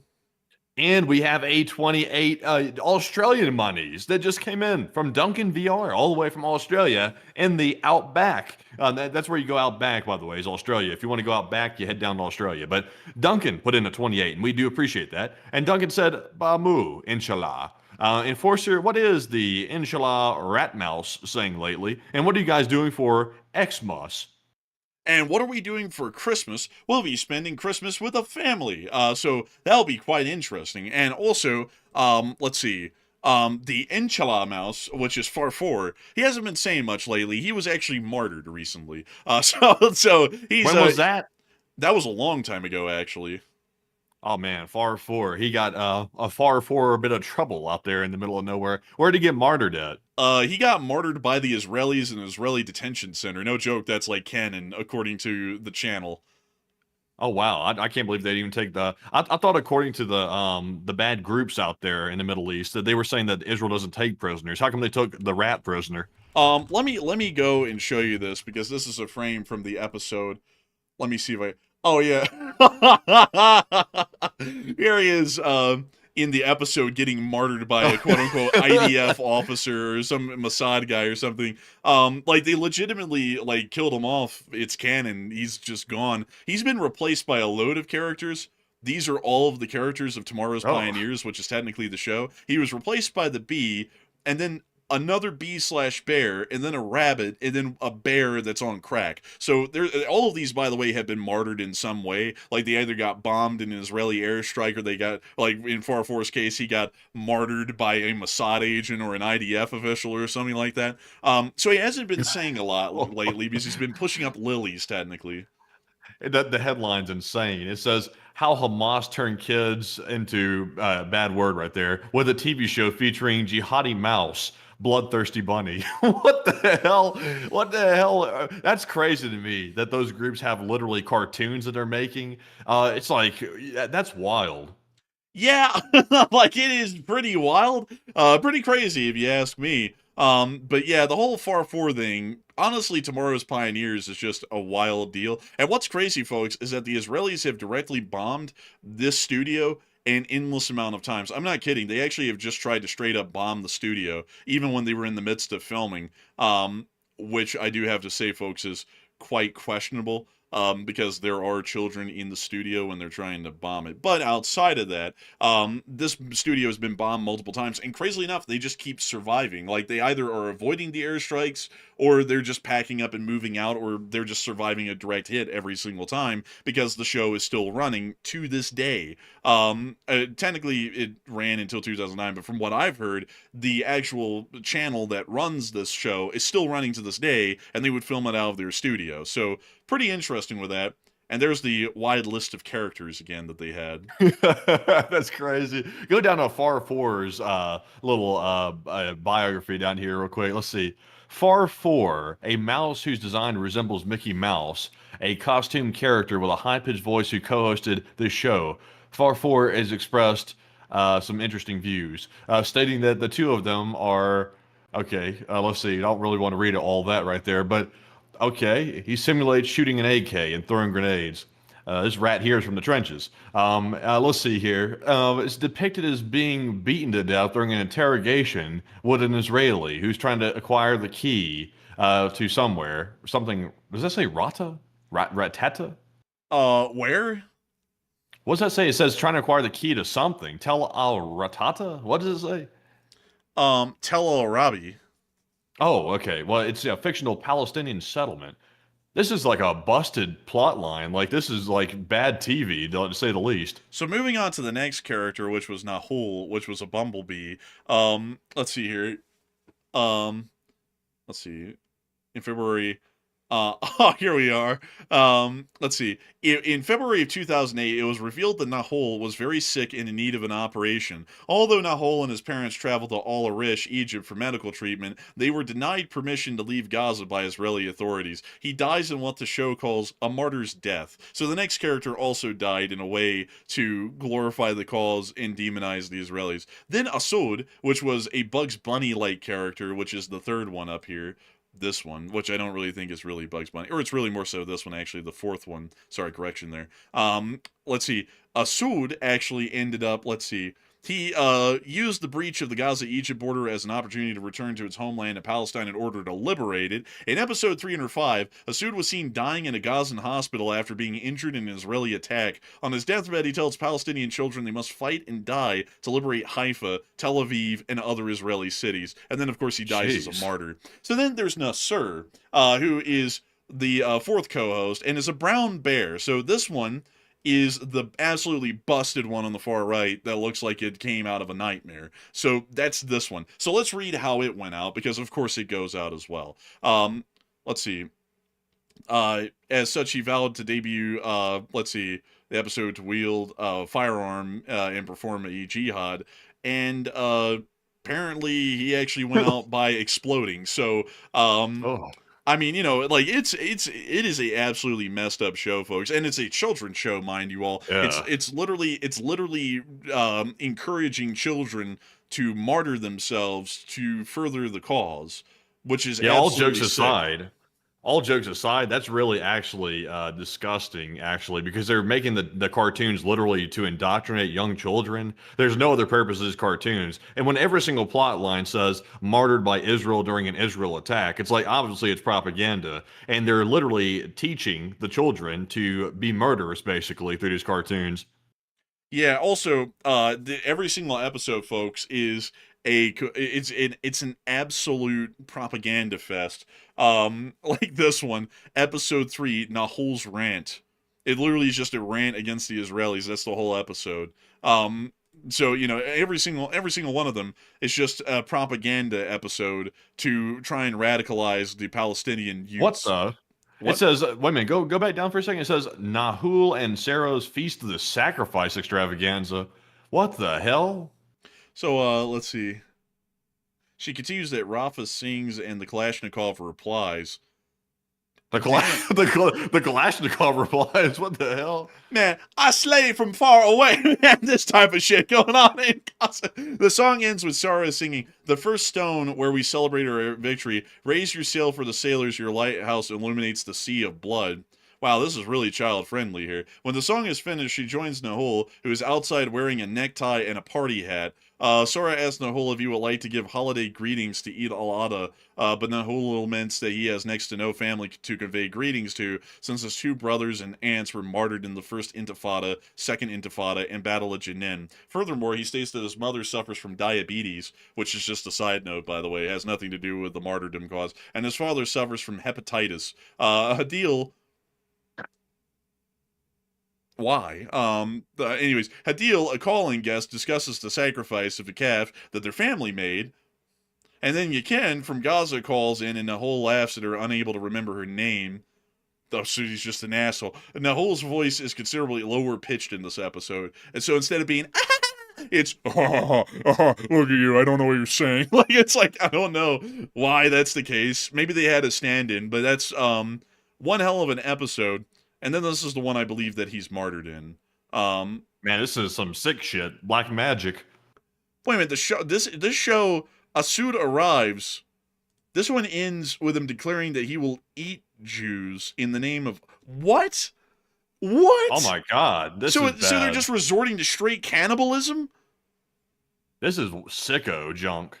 It really is. But this, by the way, folks, is one of the most accessible, when it was running, children's channels in the Gaza Strip, by the way. So they start them off quite young on the indoctrination to get involved in violent actions and martyrdom, which is kind of wild, honestly. It's not kind of wild, it's actually insanely extreme and wild. But anyways, with that, folks, I hope that does address that well. And with that, we're on. Also, someone said, what is this TV show? It's technically called Tomorrow's Pioneers, and if you try and pull it up, you're going to hardly find anything. Most of the episodes were aired and never really recorded or saved anywhere, so there's only like fractal examples of a few of them. But it ran inside the Gaza Strip, and it's basically a children's show aimed at indoctrinating the children of the Gaza Strip into conducting violent actions and martyrdom to support their cause of an eventual conquest of the state of Israel, and also an extermination of the Jews that live within Israel as well, which are the main running themes of the show. So pretty messed up and bizarro sort of a deal. And also, you know, I gotta say this, folks, because a lot of people try and make it sound one-sided, like, oh, the poor Gazans. I'm like, you know, it's like a lot of people in Gaza do subscribe to this ideology because it's basically enforced by Hamas. So, you know, it's not a black and white sort of a situation where one side's in the right and one side's in the wrong. It's very gray area, and to be honest with y'all, anyone who's trying to indoctrinate kids into martyrdom or acts of martyrdom is not at all a good group in my books whatsoever. But anyways, with that, we are on to the next one. And moving on to our next super chat, this one goes to Ella MC Wheels, a NAFO, who puts in a 20. And thank you very much, Ella, for that support. They said, I just wanted to say, love y'all. I've been watching you guys for about a year now, and also appreciate everything you guys do. And you guys provide the best news, a good laugh, and keep up the good work. And long live the LSA, and Slava Ukraine. Hey, and long live the LSA. And a humongous thanks to you for the support, and thank you for enjoying the show. We try our best, and we absolutely love to know that people are enjoying the show each and every single day that it runs. So humongous thanks to you so much once again. I hope that does address that incredibly well. And with that, we are on to the next one. And we also have a 10 from Robert Krogan, who puts in a 10, of course. And Robert said, good evening, enforcers in the LSA. And I got no quirky comments today. The chat may, though, LOL. And I thank you so much for the support. Well, you know, the chat sometimes does. Like, it sometimes does. And some of them are gold. Some of them, you know, from some folks, they get banned because they say some people say absolutely wild stuff sometimes. But it's usually people we've never seen before. They just pop in, say something crazy, and then they get banned. But I do thank you so much for the support and helping this channel to keep on running. Because if it wasn't for folks like you, we wouldn't be able to make this channel possible, and we wouldn't be able to keep it running. And so with that, I hope that does address that well. And I also saw someone say, let's see. Someone said, I'm pro-Palestine and extremely against Hamas. There's a huge difference. Not really, because like the thing is that if you're really pro either side in that arrangement down there, you're basically saying you want the other group to get steamrolled. And I'll be honest with y'all, I'm more so into the concept, at least in perfect world, that a two-state solution would probably just be the best one, because the Israelis get half of the territory, the Palestinians get the other half. There, it's fair and square. It's all said and done. But the reality of it is, just to be entirely honest with y'all, the Palestinians are not at all accepting of that, and have never been, and they want the entirety of the region. And the Israelis generally aren't accepting of having half either, and they want the entire thing as well. So it's not really a straightforward sort of solution. The two-state solution would be the easiest thing in a perfect world, but in reality, neither side is going to accept that, and considering that, the violence will continue indefinitely until one of them is destroyed. And of course, you generally have to get into the ebb and flow of which one are we going to support, and in between the two, the United States obviously isn't going to support a group of extremist terrorists inside the Gaza Strip or the West Bank that's not only advocating for the extermination of the Israelis and primarily the Jews, but also of the United States as well. So our dog is kind of picked in the fight by default, because one side wants to kill us and the other side generally doesn't want to, although there's other questionable things involved in there. So with that, I hope that does address that well, at least the best I can. But it's a situation that's basically unsolvable, as far as I can tell. Because whenever a ceasefire is made with anyone in the region, either the terrorists break the ceasefire first, or the Israelis break the ceasefire first, which is showing that neither one of them want any sort of peace, and they want to push this on until absolute victory on one end or the other, no matter who it is or what side it is. So with that, but really though, the state of Palestine, if you want to call that, the Gaza Strip, whatever, the place is governed by Hamas. Like, it's just the way it is. Hamas has the weapons. Hamas enforces their ideology and rules there. So essentially, you're never going to have, like, in my opinion, a two-state solution that's going to work as long as that group is in control there, because it's the nature of a terror group to cause basically instability. It's going to be destabilized if the terror group remains there. So you can't have any agreements with them, is they're going to break the agreements, or they're going to find ways sneakily to get around it. There's just no way to get around that. And also, they steal from the civilians. So if you send in a bunch of food, the terrorists are going to steal it, and then they're going to ration it out very sparingly and hoard it from the civilians. So it's just impossible with those groups in charge to have a two separate solution, in my opinion. I don't like the idea of Israel just steamrolling the place. I'm not in favor of that either. But at the same time, though, I understand why Israel takes the hardline position that they do, because, if they didn't, they're essentially going to let that group fester, get worse, and then they're probably going to attack Israel again in 6 to 7 more months. That's true. Like, that's also why I was saying in a perfect world, that would be the best case scenario, but the truth is that it'll never happen. That's the nuance of why that will never happen. And so for that reason, we just have to back one side and keep it rolling. And I see a lot of people saying the Israelis do a lot of messed up stuff. And I gotta be honest with y'all, after having watched them in the Gaza Strip, I can't disagree. I mean, you don't watch a country go and level entire cities down to the foundations with a lot of those buildings having people in them, and then go, well, they're definitely justified in, what they're doing.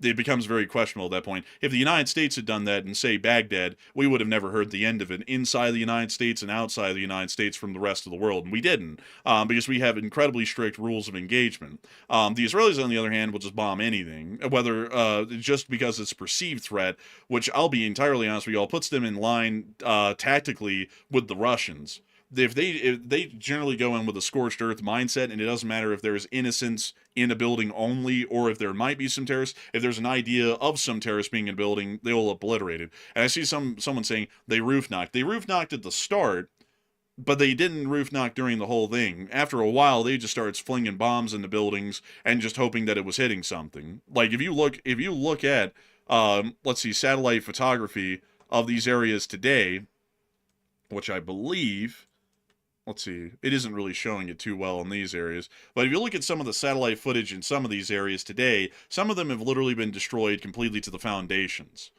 When you look at the Russians do that, people go, how barbaric and uncivilized that is. And then when the Israelis do that, people try and find a justification.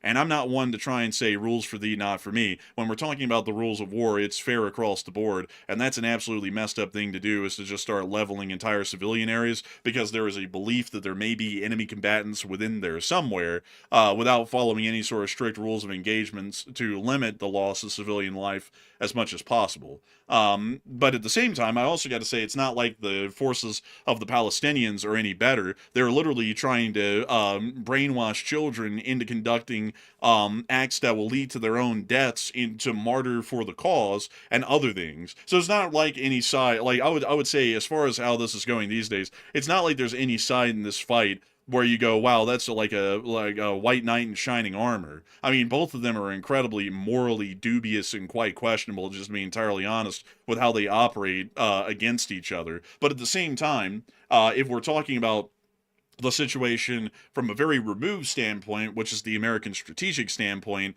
one group wants to also wipe us out if they ever got the chance, and one of them is directly funded by Iran, which is a enemy of the Republic, and the other one is more so just a country that generally is almost aligning itself with the Russians these days, which really isn't that much better off, but they don't openly demand our destruction.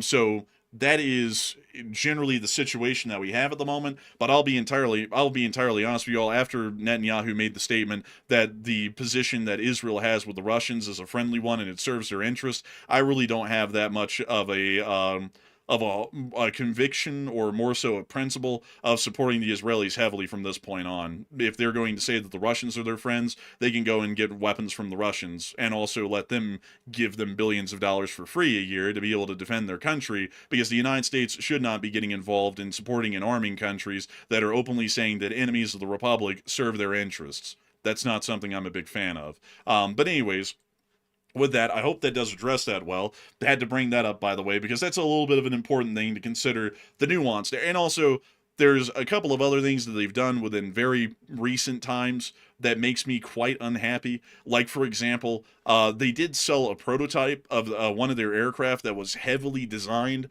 off of the F-16. It basically was a cannibalized and rebuilt F-16, and they sold that along with some of our missiles to the Chinese, which the Chinese then used to reverse engineer and turn into the J-10, which is the backbone fighter of the People's Liberation Army Air Force today.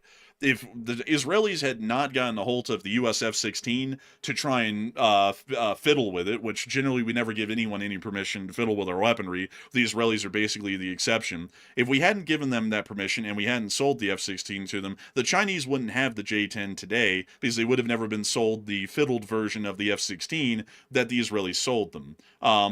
You know, and that's like, you know, considering that they have some of our most advanced weapon systems and they even get to pimp the ride farther than what we give them, like with the F-35I at Deer, it's really quite questionable, because the Israelis are saying we can't sell the F-35 to the Saudis because they could sell that to the Chinese. It's like, that's the pot calling the kettle black, because the Israelis sold one of our brand new F-16s basically, and a lot of the computer systems in it, directly to the Chinese, no questions asked, with some missiles to go along with it. And that's what they use to make the J-10. You know, it's like stuff like that.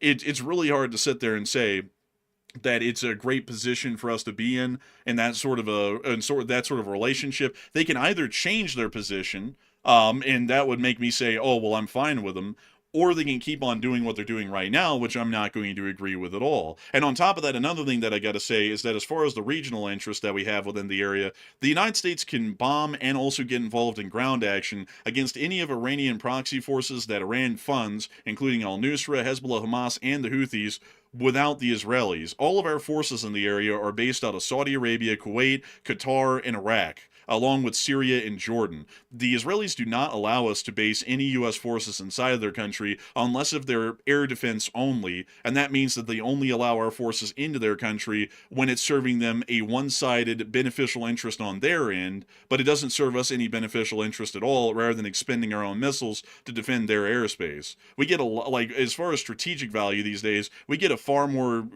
greater deal of strategic value in CENTCOM's command out of Saudi Arabia, Qatar, or Kuwait, Kuwait than we do the Israelis, because they actually allow us to base our forces inside of their countries. Not saying that I'm anti-Israel, but one thing I am saying is that the Israelis are, due to their foreign policy positioning recently, are really starting to sour me on the position that we have with them. And I would say that we might need to start telling them that we're going to have to reconsider our strategic position with them, unless if they start changing things to be mutually beneficial instead of beneficial in just one direction, which is towards the Israeli direction. But You know what's ironic? You know what's ironic about that is the way that you're speaking as an American about Israel and saying you don't like the way that they're chumming up with Russia. That's the exact same position that the Europeans are saying about America right now by saying they need to reconsider their diplomatic relationship with the United States because they don't like the way the leader's chumming up to Vladimir Putin. So it's kind of weird. It's like the same type of parallel, but it's just in a different context. It is quite interesting. And I would have to say, folks, that Europe definitely does have a right to start saying that to us and put pressure on us to reconsider our position. Because if you are a patriot of your nation, wherever you're from, because I'm an American, and of course I'm going to say that American decisions have to benefit the United States always as best as possible at the end of the day, whatever decision is made. But a patriot of any country should be looking at it that way. If you're a Briton watching this channel, I do not want you to be a lapdog of the United States. You should be looking out for your national interest first and foremost. And if the United States looks like it's chumming up with the Russians, it might be in the British interest for them to say to the United States, we're going to have to reconsider our economic and strategic position with you because we're seeing that the United States government is moving into a more pro-Russian leaning. And as an American, it would be very sad for us to see that our relationship with the British are broken. But at the same time, I'd also tell y'all in Britain, I completely understand where y'all are coming from if this is no longer serving mutual beneficial interests for both parties involved. And that's where I leave it at. But also, me personally, though, I would say this: don't judge Israel based on just the one guy, Netanyahu. Netanyahu is one individual who's putting forth his interests, and it's the same thing with the United States, by the way. That's why I say it for the Europeans out there that listen. Don't judge the entire United States based off the president, because the president may be saying and doing things that a lot of people do not agree with, and we have to just put up with it because he has his 4-year term, and until that 4-year term is up, then it's going to be the way it is. So that's why me personally, I'm still pro-Israel, even though I don't agree with everything Netanyahu's doing for certain. Me personally, I don't care for Netanyahu on a personal level, just being perfectly honest here. So I have my beef there with that whole situation. But at the same time, I'm still pro-Israel. I'm just not necessarily pro-Netanyahu, basically. I would tell y'all that I'm not saying I'm anti-Israeli, but I'm starting to get on the fence with the United States being so gung-ho on the position to support the Israelis, because while Netanyahu is just one man, he is steering the country, much like the President of the United States is pretty much steering the country in the United States almost single-handedly these days. And because of that, when you look at the Israeli position today, it more so in my direction is saying, Bibi is going to have to change a lot of the position that the Israelis are taking, which is basically his own policies.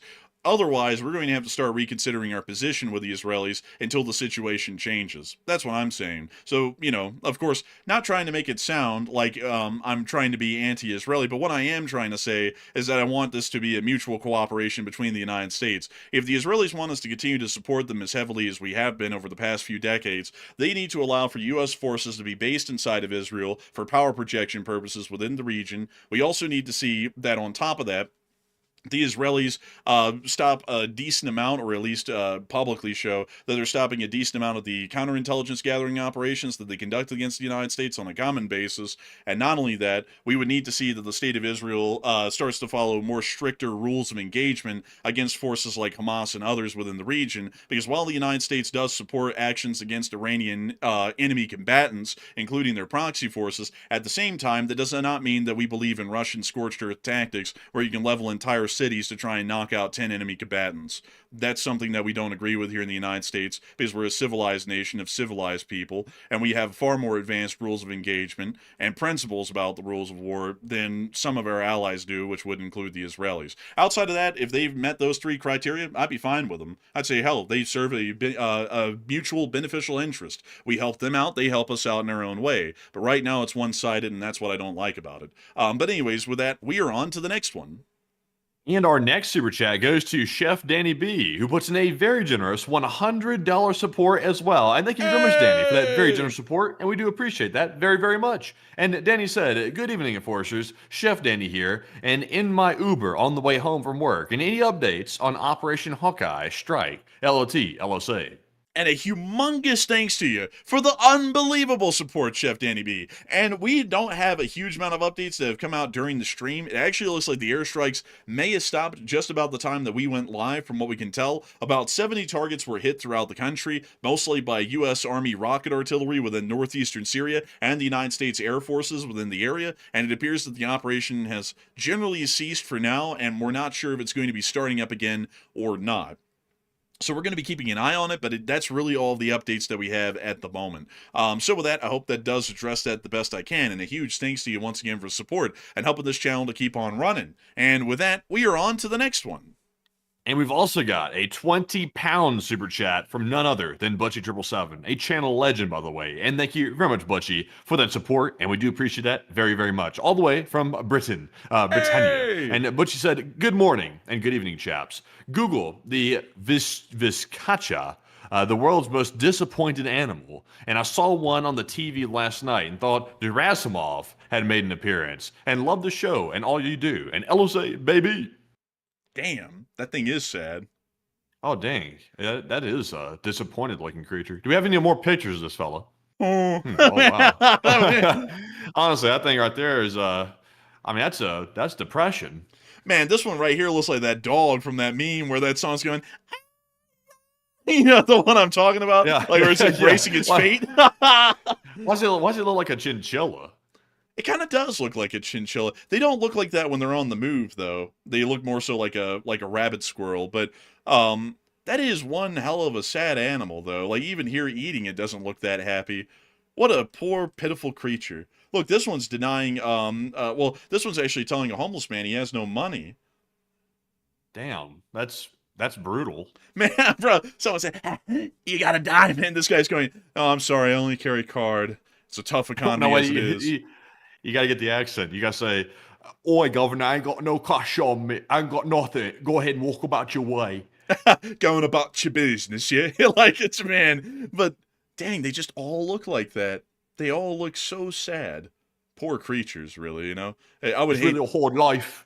It's really the banks. The banks took all my money and sent me down the toilet, and I got no retirement. It's hitting hard times. The president's telling me we're winning, but everything's more expensive. Life is shit. Like, man, it's... Oh, man. I was waiting for those files today, and the whole thing's redacted, damn it. There's nothing but sharpied out pages. And also, King Jelly! Man, look at that. It's hard. That does look like a chinchilla. That really is that is a chinchilla. It might be. Let's pull up a chinchilla. Chinchilla. This is a chinchilla. Aha. The chinchillas look a little bit smaller than the other thing, but yeah, I like chinchillas. I think chinchillas are cute. You know, they actually make coats out of chinchillas, you know? Then you had to get a lot of these things to make a coat. Yeah, I think you gotta get like 50 of them, but you can make a coat out of them. Here it is, a chinchilla coat. Man, I tell you what, you gotta pass on that mink. I tell you what, where's PETA? Man, bro, man, someone out there is getting a red paint bucket right now. You chamber! Like that's like, oh man, I tell you, the modern day is crazy. But these things are really cute. I mean, just look at them. Look at that one. I mean, they are very, very cute creatures. Look at it. Man, I'll tell you what, people out here wiping out whole villages of chinchilla to have one coat. Man, dude, someone looked at this thing and yanked it up by the tail and said, "This will make a great winter coat." Like, it's like, yo, calm down, man. It's like, dude, it's not that great of a winter coat. It's like, oh, like, honestly, these things are cute enough. I actually get the point a little bit. It's like, leave these things alone. They're just doing their thing. They're quite cute looking. You know, who in the world would want to wear a coat made out of rodent fur anyways? You know, it's technically a rat. You know, it's a very cute one. Wait, you know, it's like, how are you going to look at this creature right here and think, I'm gonna have to take all 50 of them because I gotta have myself a Gucci coat or something like that. Not that Gucci makes it, by the way. I'm just saying Gucci. Gucci is my adjective to describe something that's like fancy, by the way. So I'm not talking about the brand, but who looks at this thing and says, "Let's make coats out of it"? It's like, come on, it's like pick on something your size or something like that, like a cow or something like that. Like a cow coat, like get something like that. Something made of leather, maybe. Maybe that's a better one. And also. I see some people saying, let's see. They make quite little laugh noises too. Yeah, they do. They're really cute little animals here. I like the chinchillas. Some other animals, I get it, like with beaver fur. Like beavers are more of a formidable creature, and they actually are kind of mean if you provoke them. They got quite a bite. But outside of that, regardless of the animals, I get the whole beaver pelt thing. But with the chinchillas, I just don't get it. Also, someone asked, are they endangered? Nah, chinchillas, from what I know, I believe they breed like rabbits. So there's a ton of them out there in the wild and in captivity, like an endless number of them. On the other hand, though, I don't know about this other depressed rabbit-looking creature thing, the squirrel rabbit, this one here. I don't know if this one's endangered or not, but apparently it's from South America. Oh, dude, it's looking like that because it just saw the results of the Argentine economy. I said, "Oh, we're going to be exporting all our beef, Governor. We're going to be sending all the beef. We got the beef with the United States. It says send some to them, 5 pounds of it." Yeah, bro, this is the way it looked right here when it heard that the Argentine peso is about to collapse again, and they had to get bailouts. And they go, I live in a country. I can't balance an effing book. I hate it here. Oh man, poor little thing. Let's see the world's happiest creature, since we've seen the world's most depressed creature. Let's see the quokka. There we go. Look at him. Look at it. Why is this thing so happy? What the hell is it smiling for like that? It's just a happy creature, really. Man, what's wrong with this fool? Man, this one though looks like it's about to get executed. It's like, man, this thing right here has seen some things. Man, this one's pretty chill. These things are so happy. These things are so they're very cute animals, but they are so stupid that they sacrifice their young. I think they throw their young out to be slaughtered and stuff like that because they're kind of cowardly but happy creatures. They don't want any trouble. They don't want any problems. So they just kind of give them to kids and stuff like that, which is not the greatest thing in the world. I think that might be why they're endangered. Actually, they do it as a defense mechanism because they can have another kid. But if they try and save their kid, the kid isn't the offspring isn't guaranteed to survive into adulthood. So it's something more of like a statistical sort of a chance. It's like if it's in a situation to where the mother and the child would both die, it would be better for the child to die and for the adult to run off to have another kid. Is basically the principle behind it. Oi, it's a mathematician, Governor. It's doing the quick maths in the head. It said, if I'm going to go down, I'm sending the kid out first. So throw that kid out there. Man, whenever it sees a fox show up, it just goes, and then throws the kid and goes running off. It's like, yeah, that's kind of messed up, honestly. But it is a decent survival mechanism, at least for this creature in particular. And you do have to admit, who can ever blame a little face like that? Look at how cute they are. This is kind of like some European countries that won't make a stand to Putin. They're like cute and cuddly looking, like look the Europeans and stuff like that. But at the same time, though, they're throwing out the Baltic states to be had by Putin as a sacrifice. And you're like, wait a minute. It's like, wait a minute. We like the European country. What the hell are they doing throwing the Baltics out like that? Hold up, though. I got to show you an animal that's truly terrifying: the shoebill stork. I like this thing. I know some people are like, hell no. I kind of like it. It's actually kind of chill around people. These birds, for some reason, actually have an affinity for people. Yeah, I think it's just a misunderstood bird. This thing's been around for a minute, so it knows what's good. It's like prehistoric.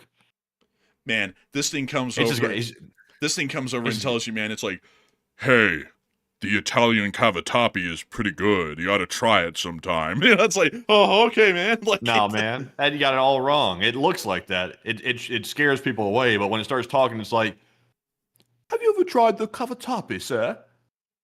it's rather quite delightful. Man, it's like, oh, yo, it's kind of chill. It's like, no way. But you can see people, of course, meet the birds. They are very docile around people, which is so bizarre because they look quite terrifying. And also the sound they make is very scary. They sound like a machine gun, actually.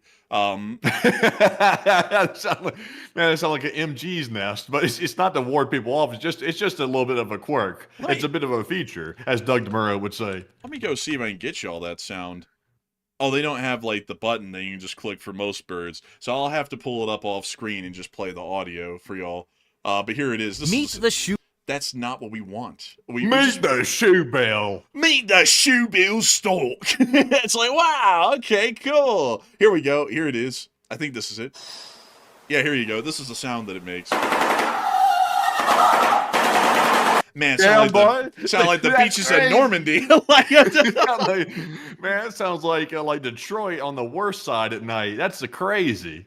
Man, dude, get a couple of those things and the property value goes down because everyone thinks it's game-controlled territory at that point.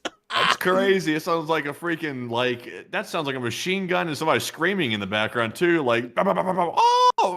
It's like, what the hell? That's a crazy defensive mechanism. That thing had the MG sound before the MG was even a thing. Man, way up in O Block right now. What the hell's that thing? Man, it's a shoe bill. Why'd you get it? Man, the ops be thinking we firing all day. And then it makes that noise. And then like, oh, damn, man, I got you. Man, honestly, man, that thing would be a great, that thing would be a great thing, a great animal to have in a war to make it sound like there's more firepower than you have. I mean, that thing literally, listen to it. It's literally a machine gun. That is crazy.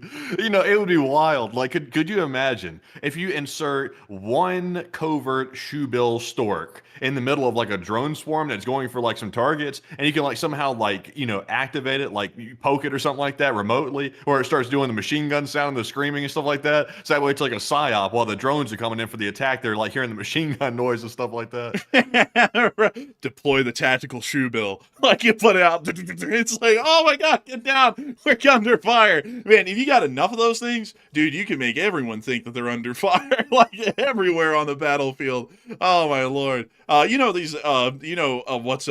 What's crazy, folks? Let's see here. Let me see here. Hold up, I want to go. Also, let me see if I can show you all an image of the bird with its beak open, because it is quite scary looking. There it is with its beak open. Oh yeah, it's been around for a minute because it knows how to get around the block. Like it knew if you want to survive, you have to have firepower. So make the noise. Hello, my name's Dudley. I'm not like the others. I'm kind of chill, really. Man, this right here is the very subtle machine gunner. he sounds more like a 9mm. He goes pop, pop, pop. I'm a few calibers lower than the rest. This one's summoning the devil. This one's summoning Satan. That is a 7.62 round right there on that one. Man, bro, that one caught. That one's catching out there. Also, here's another one. But yeah, crazy bird, really. Anyway, a gullet on that creature. Man, really, man. Like when that thing, dude, if that thing says, "Yes, could I have a mouthful?" You tell it no. It's like if it wants a mouthful of any type of food, it's going to eat all of it because it's got a freaking massive beak on that thing. So it's like, "Excuse me, could I have a mouthful of that potato salad?" It's like, no, you do. You're going to empty out the whole Tupperware, man. Get lost. It's like you can have like a spoonful, but not a comically large spoonful. You know what I mean, Matthew? You don't want to lose all the food to one bird. Prices have gone down 200%. The shoebill stork will be able to buy all the groceries it needs to fill up its mouth. It'll have all the groceries. And they say the groceries went down 600%. That means they're paying you to take the groceries off their hands at the store. Man, also, let's see. I saw someone say they were aggressive. I didn't hear that. I heard that they were very nice, actually. I heard that they were quite nice. That's something I heard, at least. But let's see. Someone said downtown LA. That's the Tenderloin. Man, that's not the Tenderloin. That's Skid Row, actually. Let's see. Man, I'm trying to see. Also, by the way, just a side note, tell me this in the chat, folks, because sometimes I get confused about things involving numbers. But if someone says that the price of something let's just take a hypothetical example of like a prescription drug that you need to be able to have for medical reasons. If they say there's been a 600% reduction in the cost of that, what does that mean to you? Does that mean that there's like some type of mathematical sense to that, or does that sound like it's impossible mathematical to you? Like, which one is it? Well, can I give an answer? Oh, yes. That sounds mathematically impossible because you can only drop down the price of something by 100%. Otherwise, you're going into the negatives and someone's actually paying you to get their product. That you see, that's what I thought too. But I was getting gaslit today, listening to a certain mainstream news channel out there. There was a guy on there who claims to know economics that was gaslighting everybody and saying, "Well, actually, there is mathematical sense to it. You're just ignorant. You don't understand." I was like, I'm not the best at math, but I'm like, I know when something doesn't sound right. Like generally speaking, I'm like, you can't reduce the price of something 600%. It can't be higher than 100%. If you reduce the price of something more than 100%, you're going into negative numbers. So it's costing. They're paying you 6 times the value of the product to take it off their hands. Like that doesn't even make any sense. That sounds stupid. I've never heard of anything like that in my life. So that's news to me, and that's dumb. Like if you reduce the price of a $50 product, folks, to $0, it is a 100% price decrease. That's not a 1,000% decrease in price. They can only go down to 100%. Anything rather than that, people are literally paying you to take their product off their hands, which isn't buying a product anymore. That's not even a product for sale. That's like liquidation. That's not even liquidation. Nobody would even do that in liquidation. Like, that's just absolutely stupid. Like, a price can increase by 600%, but a price cannot decrease by any more than 100% than its set value when the price started to decrease at some set period of time. Yeah, it didn't make much sense to me either. So when I hear people saying we've reduced the prices by 500 and 600%, I'm like, I didn't even know you were come talking on, about man. that. I didn't even know I'm you were like, come talking on, about man. that. I don't know what the hell. Like, I don't even know. Like, I mean, but see, even from a neutral perspective, not knowing what I was referring to, like, it didn't make sense to you then either. Yeah, I mean that made no sense at all. I didn't even know the context of what you were actually saying there and what that was about. But apparently, it doesn't make sense to anyone who would listen to that normally. Kind of like how it doesn't make any sense, folks, how an entire political campaign can be built around the concept of releasing a certain list, and then they don't, and then they claim that it's a hoax and it doesn't even exist. But then it apparently does because the Congress votes to have it released, and then the entire thing's redacted, basically, especially including any part that may reference anyone who's currently involved in the government. So kind of like that. But anyways, not that that's anything to be outraged over, folks. It's not like people were promised that that was going to happen or anything. And it's not like the whole country kind of wanted to know what was going on with that and the details about that, because clearly the whole thing was a lie. And, apparently an entire campaign was built on the concept of a lie. So, with that, I hope that does address that well. And someone just told me to shut the F up about the files. I'll talk about whatever the hell I want, damn it. Get the hell out of here. Like, man, you think you're going to tell me to run my damn show? What are you, crazy? You can go run your own damn show and tell people what you will and won't talk about. But that's something that's absolutely outrageous. Stupid people like that right there, they'll sit there like I'll wager something for y'all folks. They probably voted that person in thinking that they would release them, and then they're not, and now they're going, oh, what's up with this? And now they're just going to completely change the story and go, actually, as a matter of fact, it's fine that it's not being released and it was no big deal anyways. Like, that kind of stuff I can't get behind. That's just absolutely insane. It's insano, to put it mildly. But anyways, with that, we are on to the next one.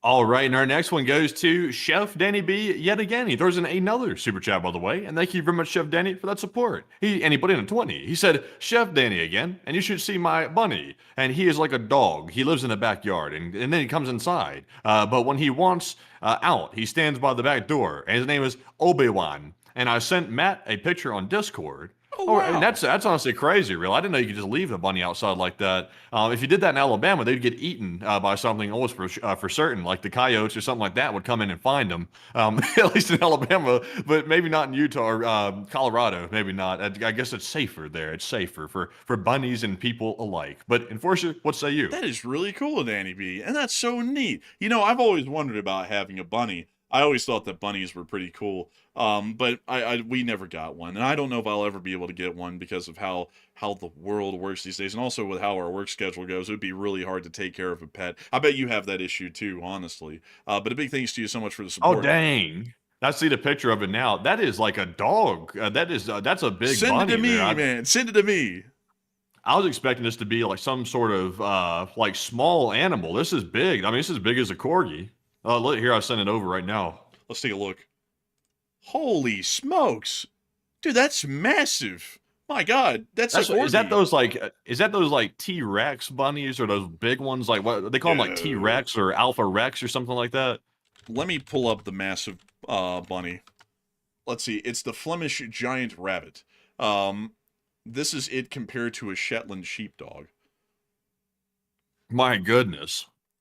Man, bro, when the dog goes out there, I'm gonna get a rabbit. He runs into this one. No, you're not. I'm going home. It's like I'm going home now. Man, that is one hell of a rabbit right there. The Flemish giant. Look at that. That's a kid with one. Honestly, that seems like a great pet to have, honestly. You know, a rabbit, they're quite docile from what I know, and they're very sweet and very fluffy. And that's apparently a smaller one, but that's wild right there. Let's go look at the pictures of these. Holy moly! That is a rug. Holy smokes! These things get freaking massive. What the hell's wrong with that one? He's just wishing for better days. Yeah, he's like an I was gonna say best Flemington giant rabbit free shipping Black Friday. I guess it's a discount deal on this thing, I guess. But man, this one's looking off into this is like a long, long time ago. Man, it's like, are you okay? It's like, are you good, man? But let's see here. What's another picture? Why in the world did they flay them out like that though when they're taking pictures of them? It's like they're diving through the air. But let's see. Man, don't let the chinchilla lovers for the coats see this thing. I mean, dang, this is a lot more pelt. Oh my God. Dude, that's the Easter Bunny. Like, that's not a rabbit. That is the Easter Bunny. These things are massive. Like, dude, like, just, honestly, it would be cool to have one, though, kind of, you know, because they're dog-sized rabbits. And they do look quite prim, you know, like with the fluff out there near around their heads, like they got a giant collar, you know. Pretty cool looking, really. Yeah, I like these things right here. I could have a few of them for like a rug. Dude, blood turns into average trapper capitalist from the 18th century. Yarr, this make a fine rug. Like, put out some traps. We're gonna make a rug out of it. Man, a trapper. Yeah, you know, like there used to be an occupation, a trapper. It still exists. You know, they go out into the wild and they trap like beavers and otters and stuff, and you know, sell them for the pelts. Yeah, there's all kinds of professions for trappers. Well, not those guys. Hey yo, hey yo, man. Oh, you know, man. I've actually heard of the great trapper Chris Hansen. He didn't catch rabbits, so like or otters or anything. A different kind of trapping going on there. But anyways, with that, we are on to the next one. And our next one goes to Kev Hans 1, who puts in a 10. He said, "Love what you guys do, and wish I could afford to give more, but keep it going." Hey, and thank you so much for the support. Any support's amazing support to us. So I got to thank you incredibly for your massive support and help with this channel to keep on running. Because while you want to give more, we couldn't ask for more from anyone. The fact that people give $1 alone is a huge deal to us, and we thank you massively for enjoying this channel and helping it to keep on running. So a humongous thanks to you so much once again. I hope that does address that well, and we're on to the next one.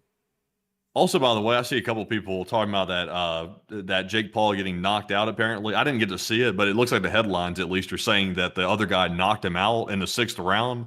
I'm just saying this. I could tell you just from the size of that other guy versus that Paul kid that the other guy was going to whoop his ass. So, like, that other dude was huge. It's like that doesn't even seem like a fight that was a proper matchup, like, at least in my personal opinion as a layman. It seems like the guy was too large to be fighting him. It seemed like. I'm like, the guy was towering over that Paul kid. But it's interesting to see that he actually knocked him out, though, because some people were making all kinds of allegations about the fight, about, you know, their personal opinions about it. And I was beginning to wonder myself, but it looks like it was a real deal.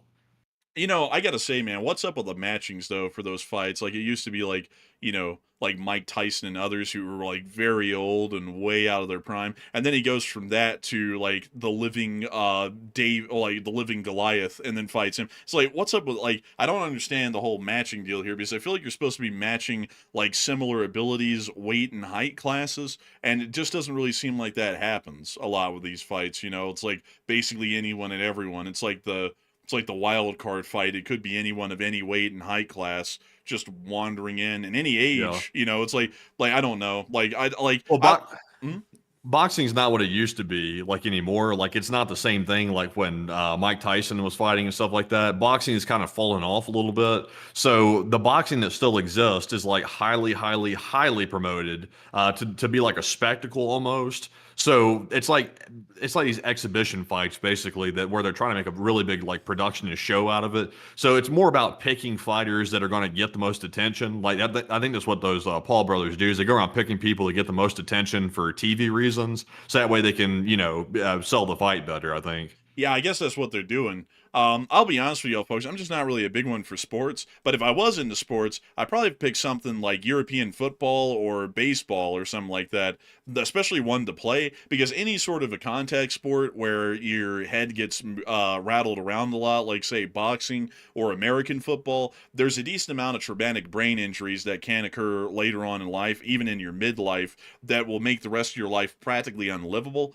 And in my opinion, that just, like, I don't really like watching sports for one. I just don't find a lot of interest in them. That's just my personal opinion. But secondly, I also don't like the idea of a lot of these people getting involved in these sports and then getting traumatic brain injuries because they're getting rocked and rattled basically every single day. Or they're getting rocked and rattled enough on a few special occasions that they end up getting all sorts of neurological and brain issues later on. As Gregory said, it's CTE is what it technically is. I don't like that. Like baseball is kind of a slower sport, but it's not a contact sport where you're getting rocked unless you like hit someone with the ball and then they run the pitcher's mound or there's like a fist fight going on out there, but that's not that common. And no one's getting their stuff rocked by deliberate purpose. And then European football is somewhat similar. It's not a direct contact sport, and getting rattled like that isn't quite common, if ever existing at all, because you'll get a red card or you will get expelled by the football club or something along those lines. So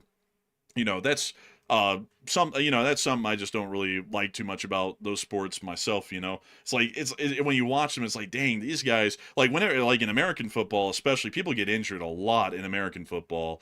Some people just have it out to go and deliberately do that to people and basically maim them or injure them for life. And it's like, dang, these people are playing the sport like in college and high school. They're not even getting paid, and sometimes they'll get injured and they'll just be messed up for the rest of their life even, and kind of like gimped from it. It's like I just don't know. I just never really found those sports interesting for that reason. And, some people might be like, well, that's because you're not tough. I'd say it's because I'm not stupid, really, because who in the hell would want to live the rest of your life having to limp around on one leg because some guy messed it up to hell when you were in 11th grade and he slammed his head with a helmet attached straight into you, full body force, and messed you up permanently for the rest of your life. I mean, who the hell would want to do that? Not me. Like I want to be as healthy as possible for as long as I can be and not be messed up with a game leg off the bat. Like, that's just me. But anyways, with that, we're on to the next one. And our next one goes to Bobby, also known as LC39A. Once again, he throws in a third support of the night, a total of $300 support. And thank you, a huge shout to you, Bobby, for the massive support right there. And he throws in that other 100 right here. He said, item reduced 600% by allowing 6 items for the same price as 1. Some people have explained it that way. That's how the guy, I think, explained it according to what Matthew said. But I just don't get that, though, because you never see anyone use that metric. And I don't really know how it could still be 600% off, because 600% off is denoting that if the value of a good is $50, it's 600% less than $50. So you go down 100 and you make it to 0. So 100% off is 0. And then from there, by any normal logic, you're going into the negatives. So then you would be up to, say, negative $200 for that product. Because I'm like right now, just to tell you, I'm looking at Steam sales on Steam to look at getting some DLC for games, and they say 35% off, 75% off, and the price is 75% down from what it was. I just I don't really get that sort of a statement that was made by the folks out there today about that, because it doesn't add up. Like, I've never seen anyone use that before as a way to say that an item is a percentage off. As a matter of fact, let's pull it up. Can an item be 600% off?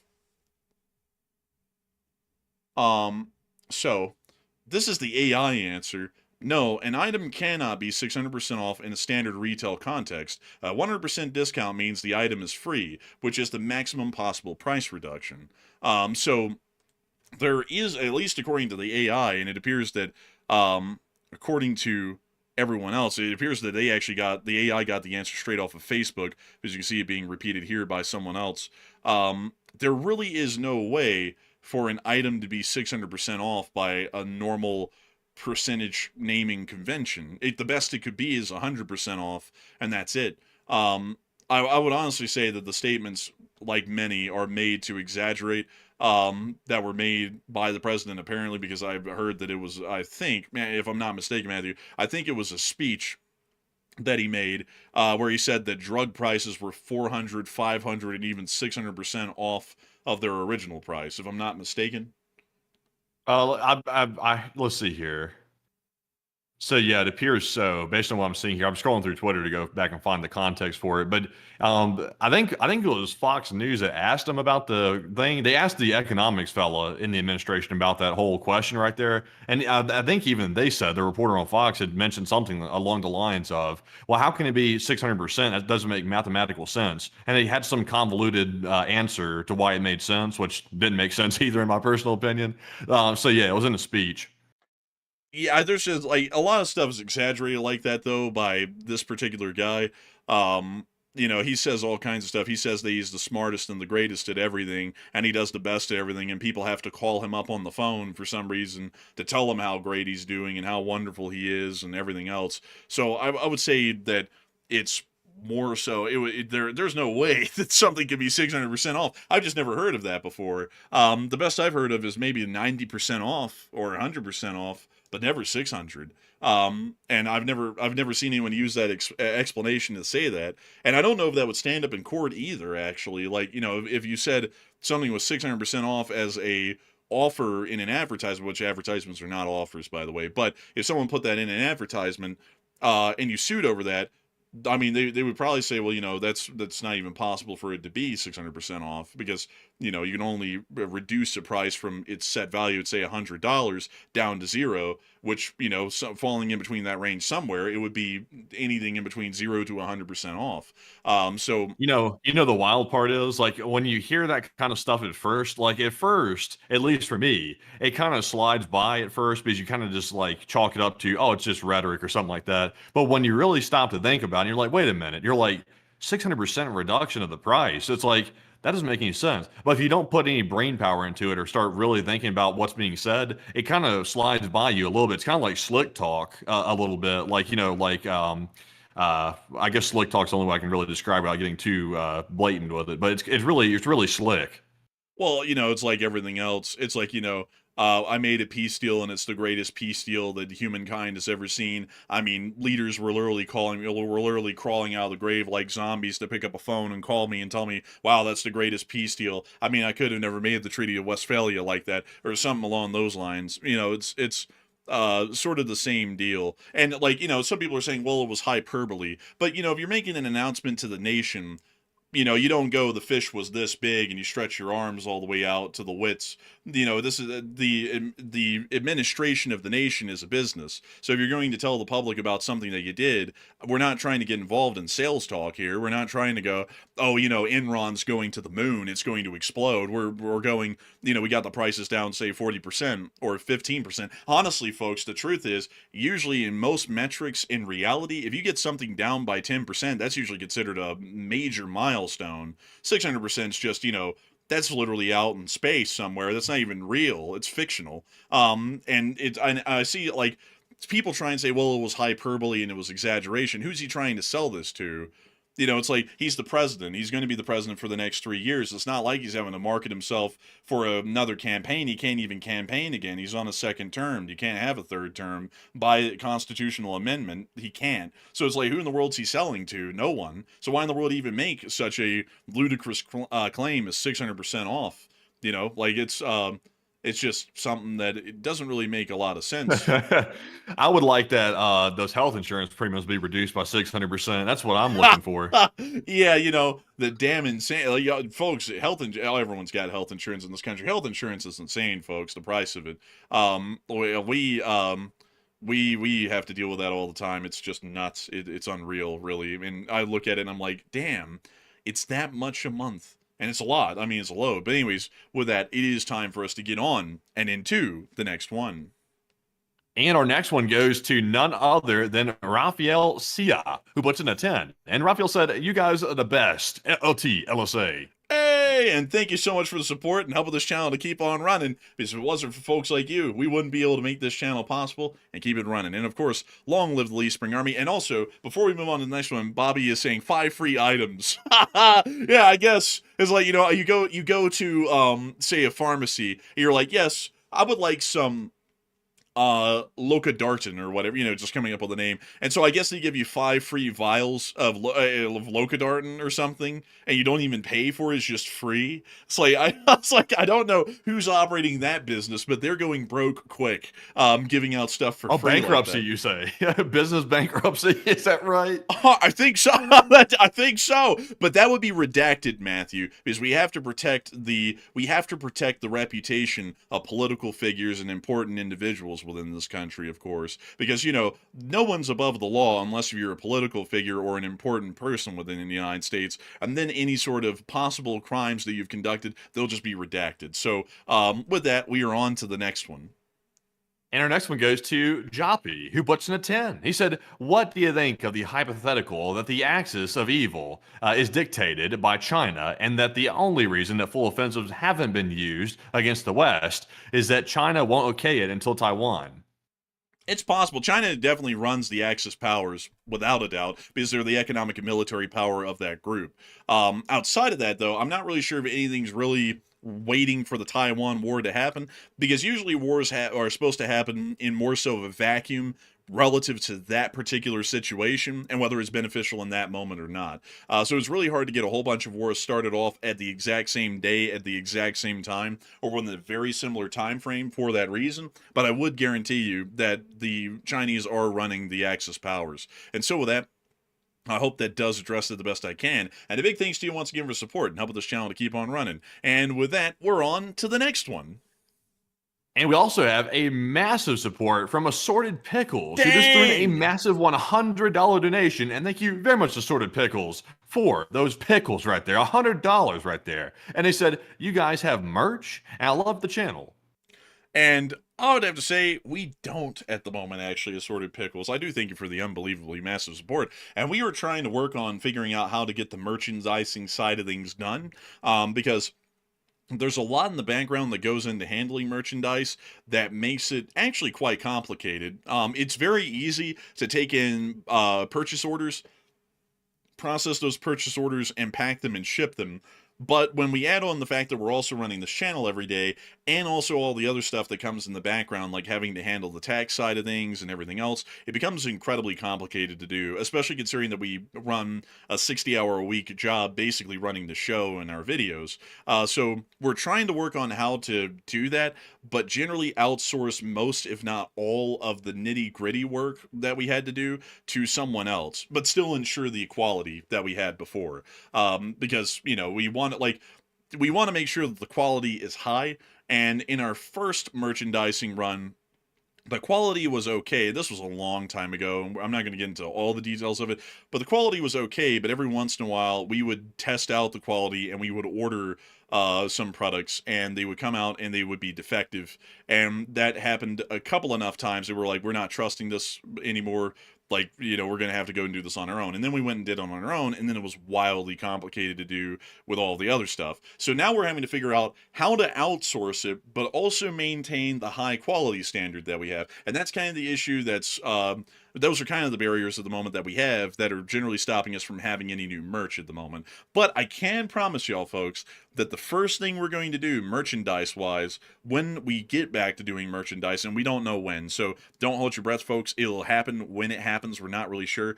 But when it happens, the first thing that's going to come out is another round of LSA flags, because that is the most demanded thing that we have heard of in the entirety of the LSA, is that people want more flags, and we want to try and get as many flags out as we can, because it'd be great to see an LSA flag in every single city in America and a lot of the major cities from around the world where the rest of the LSA is at. And so with that, I hope that does address that well, and a huge thanks to you so much once again for support and helping this channel to keep on running. And with that, we are on to the next one. And our next one is going to go to Econ Professor, who put in a 10. And thank you very much, Econ Professor, for that support. They said real numbers don't lie. 600% off, laughy face, crazy face, laughy face. Crying face. I do thank you so much for the support, Econ Professor. And 600% off makes as little sense as the files are a hoax and then all of them are redacted. It's like I just got to say, folks, like people say, oh, you're getting political. This isn't political. Like, this is just talking about it at face value. How in the world can something be a hoax, but at the same time be so threatening, although it's fake, that everything in them has to be redacted? That makes no sense at all. It's a contradictory sort of a conundrum that exists in that logic right there. It makes no sense.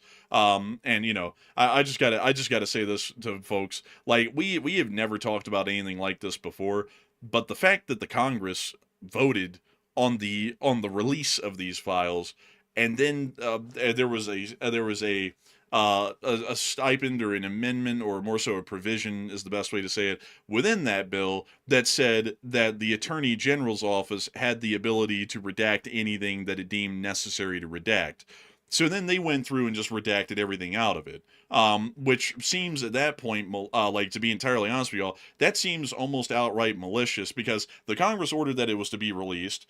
It was stated last year by the current administration that it was going to be released, and now that's coming around to being released, they've gone and deliberately redacted everything. And it's not like it's incidental. Someone had to go and deliberately redact every single word out of all those thousands of pages that were redacted. So it's like, why in the world was that the case? Like, you know, it's a great question to ask, and no one's really given a good answer. And I'm sure that we'll not get an answer on that at all, really. So it's about as absurd as that. And honestly, not a big fan of what's going on these days, folks. Love the United States of America, but what's going on right now is quite a stain on the nation, in my opinion. But anyways, with that, we're on to the next one. And our next one goes to Dunkel X, who puts in a 10. And Dunkel said, Merry Christmas and Happy Holidays, and praying for y'all, and take one from the chat. Hey, and thank you so much for the support and helping this channel to keep on running. And of course, I gotta say, I hope you have a Merry Christmas as well. And a big thanks to you for the support and helping this channel to keep on running. And also, I saw someone say, what's the point of releasing it? Well, the point of releasing it is the point of releasing it. It was said that it was going to be released. People have been wanting it to be released, and if the public wants something, that's what they get. The whole country wants to know what's on this in the files and what's on the list.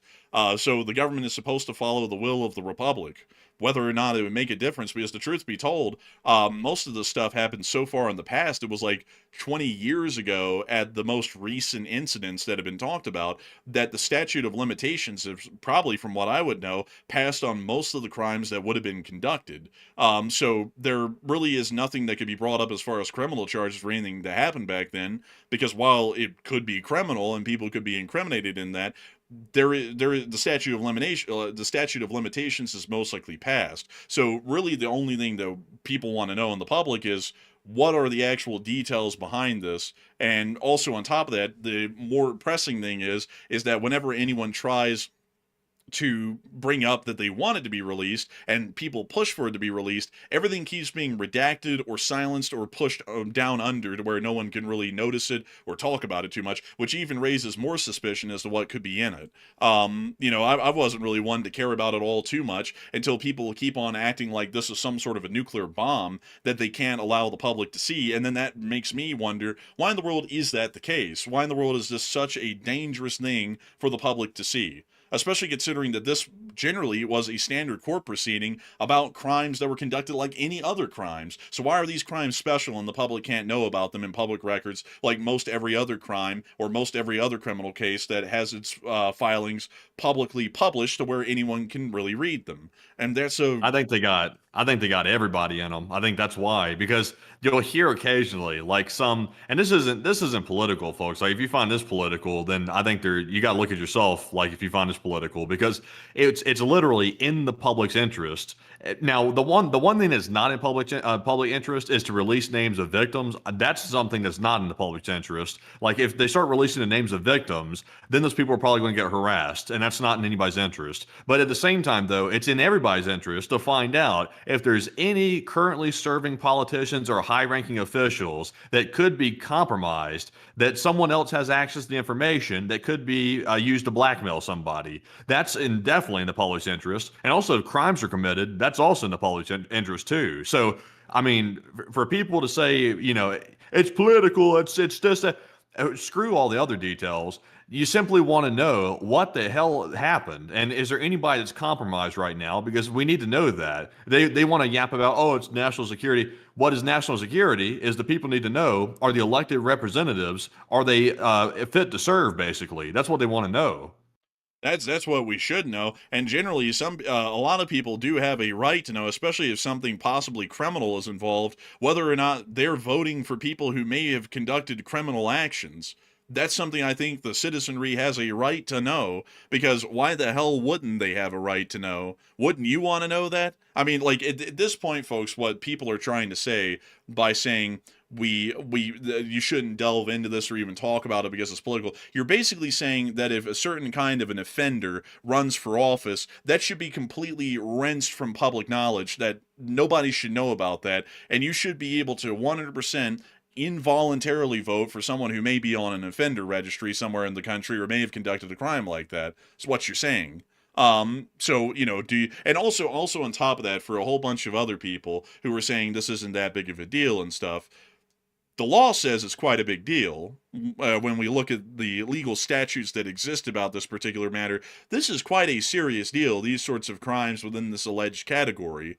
So if it's not a big deal, then the courts wouldn't be putting people in prison and on registries over conducting similar actions when they're not involved in some sort of an elite circle, truth be told. So, you know, that kind of defeats the argument, because I can promise you this, if it's not that big of a deal, why don't you go out there and try and do what some of these people are alleged of doing and see how the country treats you. You're going to be in prison for 20 years, a guarantee, maybe even longer, and also have a whole bunch of other things levied against you by the courts for the crimes that you committed. So, you know, for those crimes, if you do that as a normal civilian of these alleged crimes out there, not only are you going to get the book thrown at you, which rightfully so, you're going to get the book thrown at you, but then you're going to go to prison.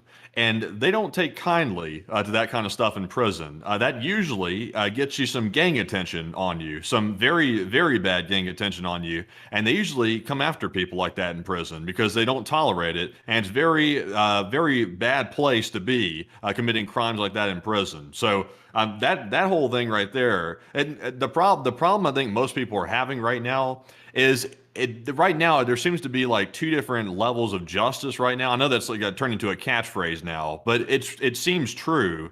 There's like the elite level of justice, and then there's like the normal people. The normal people get the book thrown at them for pretty much anything these days. The people that are in power and the people that have some type of influence, they get free passes all the time. Like they can inside trade, not accusing anybody specific, by the way, but there's allegations out there that people are insider trading. There's allegations that people are doing all kinds of terrible activities with people that they shouldn't be doing them with, and all this stuff. And they get free passes. It's like, you know, how's that going to work? If the people leading can't hold themselves to the same standards that the citizenry is holding themselves to and being held to by the government, then what kind of example is that setting? If you have enough money, you get away with it, basically.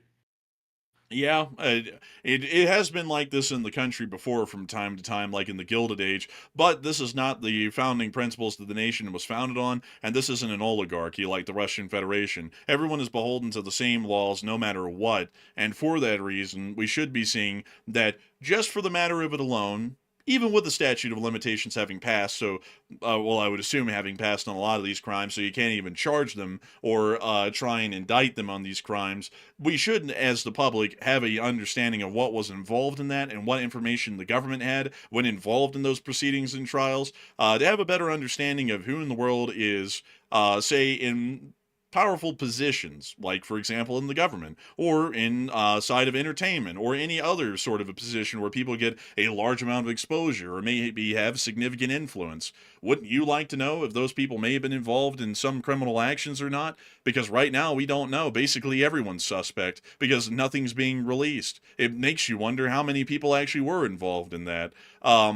It apparently must have been quite a significant portion for the entire thing to be redacted, basically.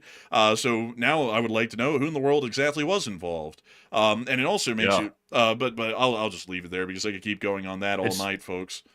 It's wild to think about it, folks. It's also extremely disturbing because I'm not sure if anybody's seen these photos that are coming out that are getting released. They did release some photos, by the way, which were haunting, disturbing, and surreal. Like the ones that they released, I'd imagine those are the light ones.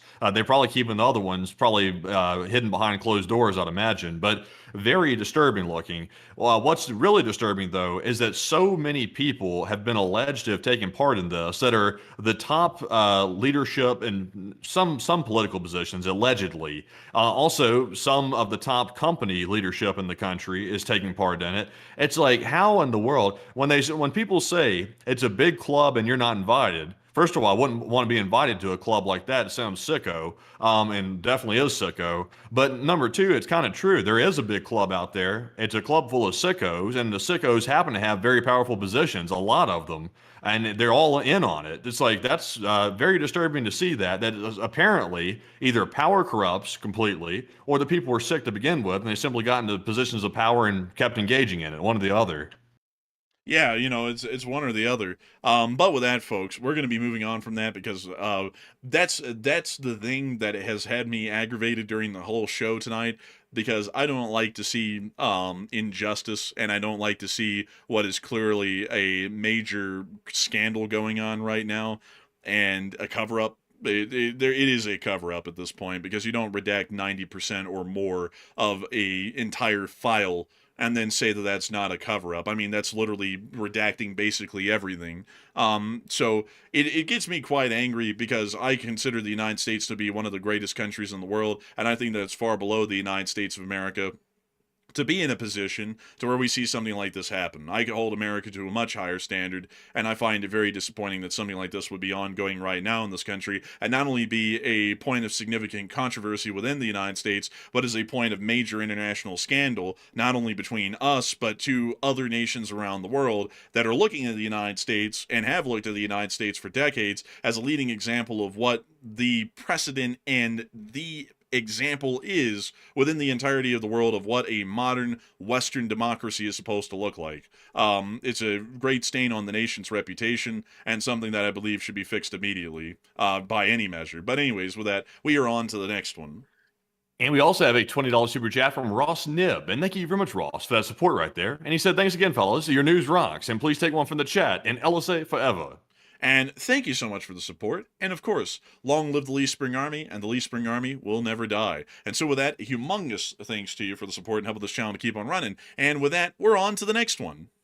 And the live chat question goes to Ku, who said, would Ukraine's drone have flown in other countries' airspace to make that attack on that ship? Maybe. It's possible. But I do thank you so much for the support and help with this channel to keep on running. And with that, we're on to the next one.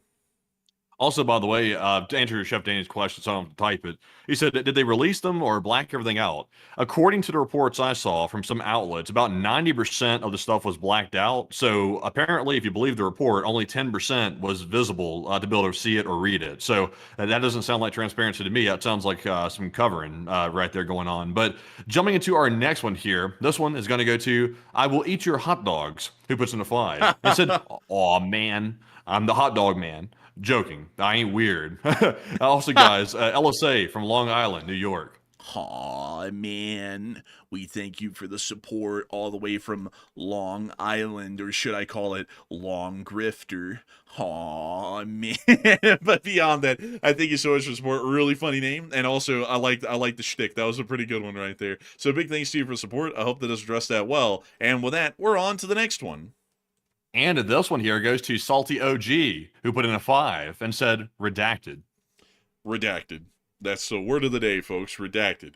But a big thanks to you for support and helping this channel to keep on running. And with that, we are on to the next one. We also have a 5 from Constantly Succulent. But thank you very much for that support. They said, yo, Enforcers, what's up? I'm a fan. And also, there's this TV anchor in Mexico that looks like Maduro. His name is Javier Alatorre. Let's see. Javier Alatorre. He kind of does, a little bit. Well, I don't know. Kind of, sort of. But that's him. Yeah, a little bit, somewhat. A little bit. But I do thank you so much for the support and helping this channel to keep on running. And an interesting comparison right there. And a big thanks to you once again for the support. And with that, we're on to the next one. And this one goes to Joppy once again, who puts in a 5. He said, Hamas is just one faction in Gaza, being the top dog. They've got other factions too, and some even more extreme that sometimes competes with Hamas. That's true, actually. And it's honestly the Wild West in the Gaza Strip between those terrorist groups. But a big thanks to you for the support and helping the channel to keep on running. And we are on to the next one. And this one goes to Telemosaic, who puts in a 5 and said, Putin's head is so far up his ass. The Russians don't know whether they should pull it out or kick it further in. Oh man, honestly, they're kicking it further in because they're letting the guy live in denial at this point. But a big thanks to you so much for the support and helping this channel to keep on running. And with that, we're on to the next one. And this one goes to Laser314 and Plazant, who each put in a $4 super chat, and thank you both Laser and Plazant for that support. And we also have a 2 from Payanfar, who said, keep up the good work, and God bless. And thank you so much for the support, and of course, thank you for enjoying this channel, and God bless to you too. And a massive thanks to you once again for the support, and helping this channel to keep on running. And so with that, I hope that does address that well. And with that, we are on to the next one. And with that, folks, it's now time to jump into our Morse code decoders of the night and get some live chat questions. And our first Morse code decoders are Paul Schultz, Kevin J, Mason Miami, Joni Dog, Norm Pritchett, Arabo Garbo, our Royal Fluffiness Kush Cupetary Siren Brian Blair's time. They said the Morse says unredacted. Thank you for your attention to this matter. And LLT, LSA. And that's the sound of money, and y'all hit the jackpot. It was redacted. I can congratulate y'all greatly for getting that correct once, time and time again. It's a truly incredible thing and a wonderful thing to know that folks like y'all are always making sure to get that Morse code message correct, although it was unfortunately redacted. And so with that, actually, folks, by the way, it was redacted, not unredacted. But with that, it is time for us to move on into our live chats. And unfortunately, folks, we are running overtime. So we are only going to be able to gather 3 live chat questions, and then we're going to be rounding out the stream for the night. But we actually have one last super chat to get to, though. What do we got? This one goes to Joppy, who puts in a 5 once again and says percentage off is always compared to the total. So 6 items becomes the new total in this, which still makes it only 100% off if they're all free. That's how I understand it. I think that's how basically everyone on the planet understands it, actually, too. So that's sort of a percentage off convention. Quite odd indeed. You know, I got to say that a lot of things are odd, like putting down personal written plaques under every president's portrait leading up to the Oval Office that basically gives your opinion as a historical fact on each president. Like, I find that kind of stuff weird as well, because who in the world's this guy to judge other people historically? That's basically up to the citizenry and up to history to judge them. But you know, that's just me. That's me personally. It's just, it is what it is. I mean, maybe there's a point behind it, and maybe there's a deeper theory like modern art. But still, a big thanks to you once again for support and helping this channel to keep on running. And with that, we are on to the third to last question of the night. And this one is going to go to Armchair, who said, is it likely Ukraine Special Forces launched bomber drones from a closer vessel to sink that shit? Same method Russia used for recon drones. It's possible, but there is a decent amount of potential diplomatic fallout that could happen if they did that. It's not out of the question, but I think the Ukrainians would probably have decided that the risk far outweighs the rewards of such an action. So I think these drones actually originated from Ukraine and somehow meandered their way on down there. So with that, I hope that does address that well. And we are on to the second to last question of the night. And this one is going to go to none other than Paul Schultz, who said, do you think that Ukraine will adopt drone raiding tactics similar to World War II German raiders? It's possible, actually. It is possible they could do that. I find it interesting that they haven't started to use drones a lot like precision-guided artillery and start mass saturating areas with drone fire, and then following that along with a direct ground assault immediately afterwards, supported by anti-drone warfare measures. That's something that we haven't seen yet. It's probably going to start entering that here soon, where there's going to be combined arms warfare involving drones. But I don't think they've made it there yet. I think they're trying to work on evolving that tactic, though, into something usable, because with every passing year, they're getting closer and closer to pulling that off. So with that, I hope that does address that well. And with that, folks, it's time for us to move on into a $5 super chat from Crispy, who threw no comment in. But we do thank you massively for the support and helping this channel to keep on running, Crispy, because it is folks like you who helped us to make this channel possible and help us to be able to cover the news each and every single day. And with that in mind, folks, it's time for us to move on into the final question of the night. And so, who is the lucky last person who threw in the lucky last question of the night? And that viewer is Live Animal, who said, is there any news about the Saudis that was planning to apparently go on an operation against the Houthis? There hasn't really been a lot of news. They moved into Yemen, but nothing has really happened since. So just the presence of the Saudis may have just completely ceased all hostilities, because the UAE-backed faction may have not wanted to face the full arms and might of the Saudi army now inside of Yemen. So generally, it may have freezed the situation where it was when that was happening, because we haven't heard anything about that since. So with that, I hope that does address that the best we can. And with that, folks, it's time for us to round this stream on out for the night. We have to thank you all massively once again for enjoying this stream tonight. And not only that, enjoying our short war video that went out earlier today. People are flocking to this channel every single day to get their bit of the news. Actually, over the course of the day, it was roughly about 300,000 people who came to this channel to listen to the news of what was going on around the world. And to all 300,000 of y'all, the folks who were here on the stream and the folks who watched the video, we're entirely honored and greatly appreciative to have had each and every single one of y'all here, and we hope that y'all have enjoyed this greatly. If you did, make sure to like, comment, and subscribe, because we will see you all tomorrow at 10 p.m. Eastern Time to cover the next 24 hours of news from around the world. And if there is enough news to make a short war summary tomorrow, I, the Enforcer, will be the one making it. And so with that, we will see you all then. Good night, good luck, take care, stay safe, Slava Ukraini, Ram Slava, long live the Lee Spring Army, and long live the Republic. And with that, folks, we will see you all tomorrow night at 10 p.m. Eastern for the next night of a war news streaming, that is, and maybe midday tomorrow for a video if there is enough news to cover. So we'll have to see. But in the meantime, though, thank you all for joining us tonight, and also for the 3,500 plus likes that came in on the stream tonight. We do appreciate that very, very much. But in the meantime, though, of course, Slava Ukraine, Hiram Slava, get some rest, and good night.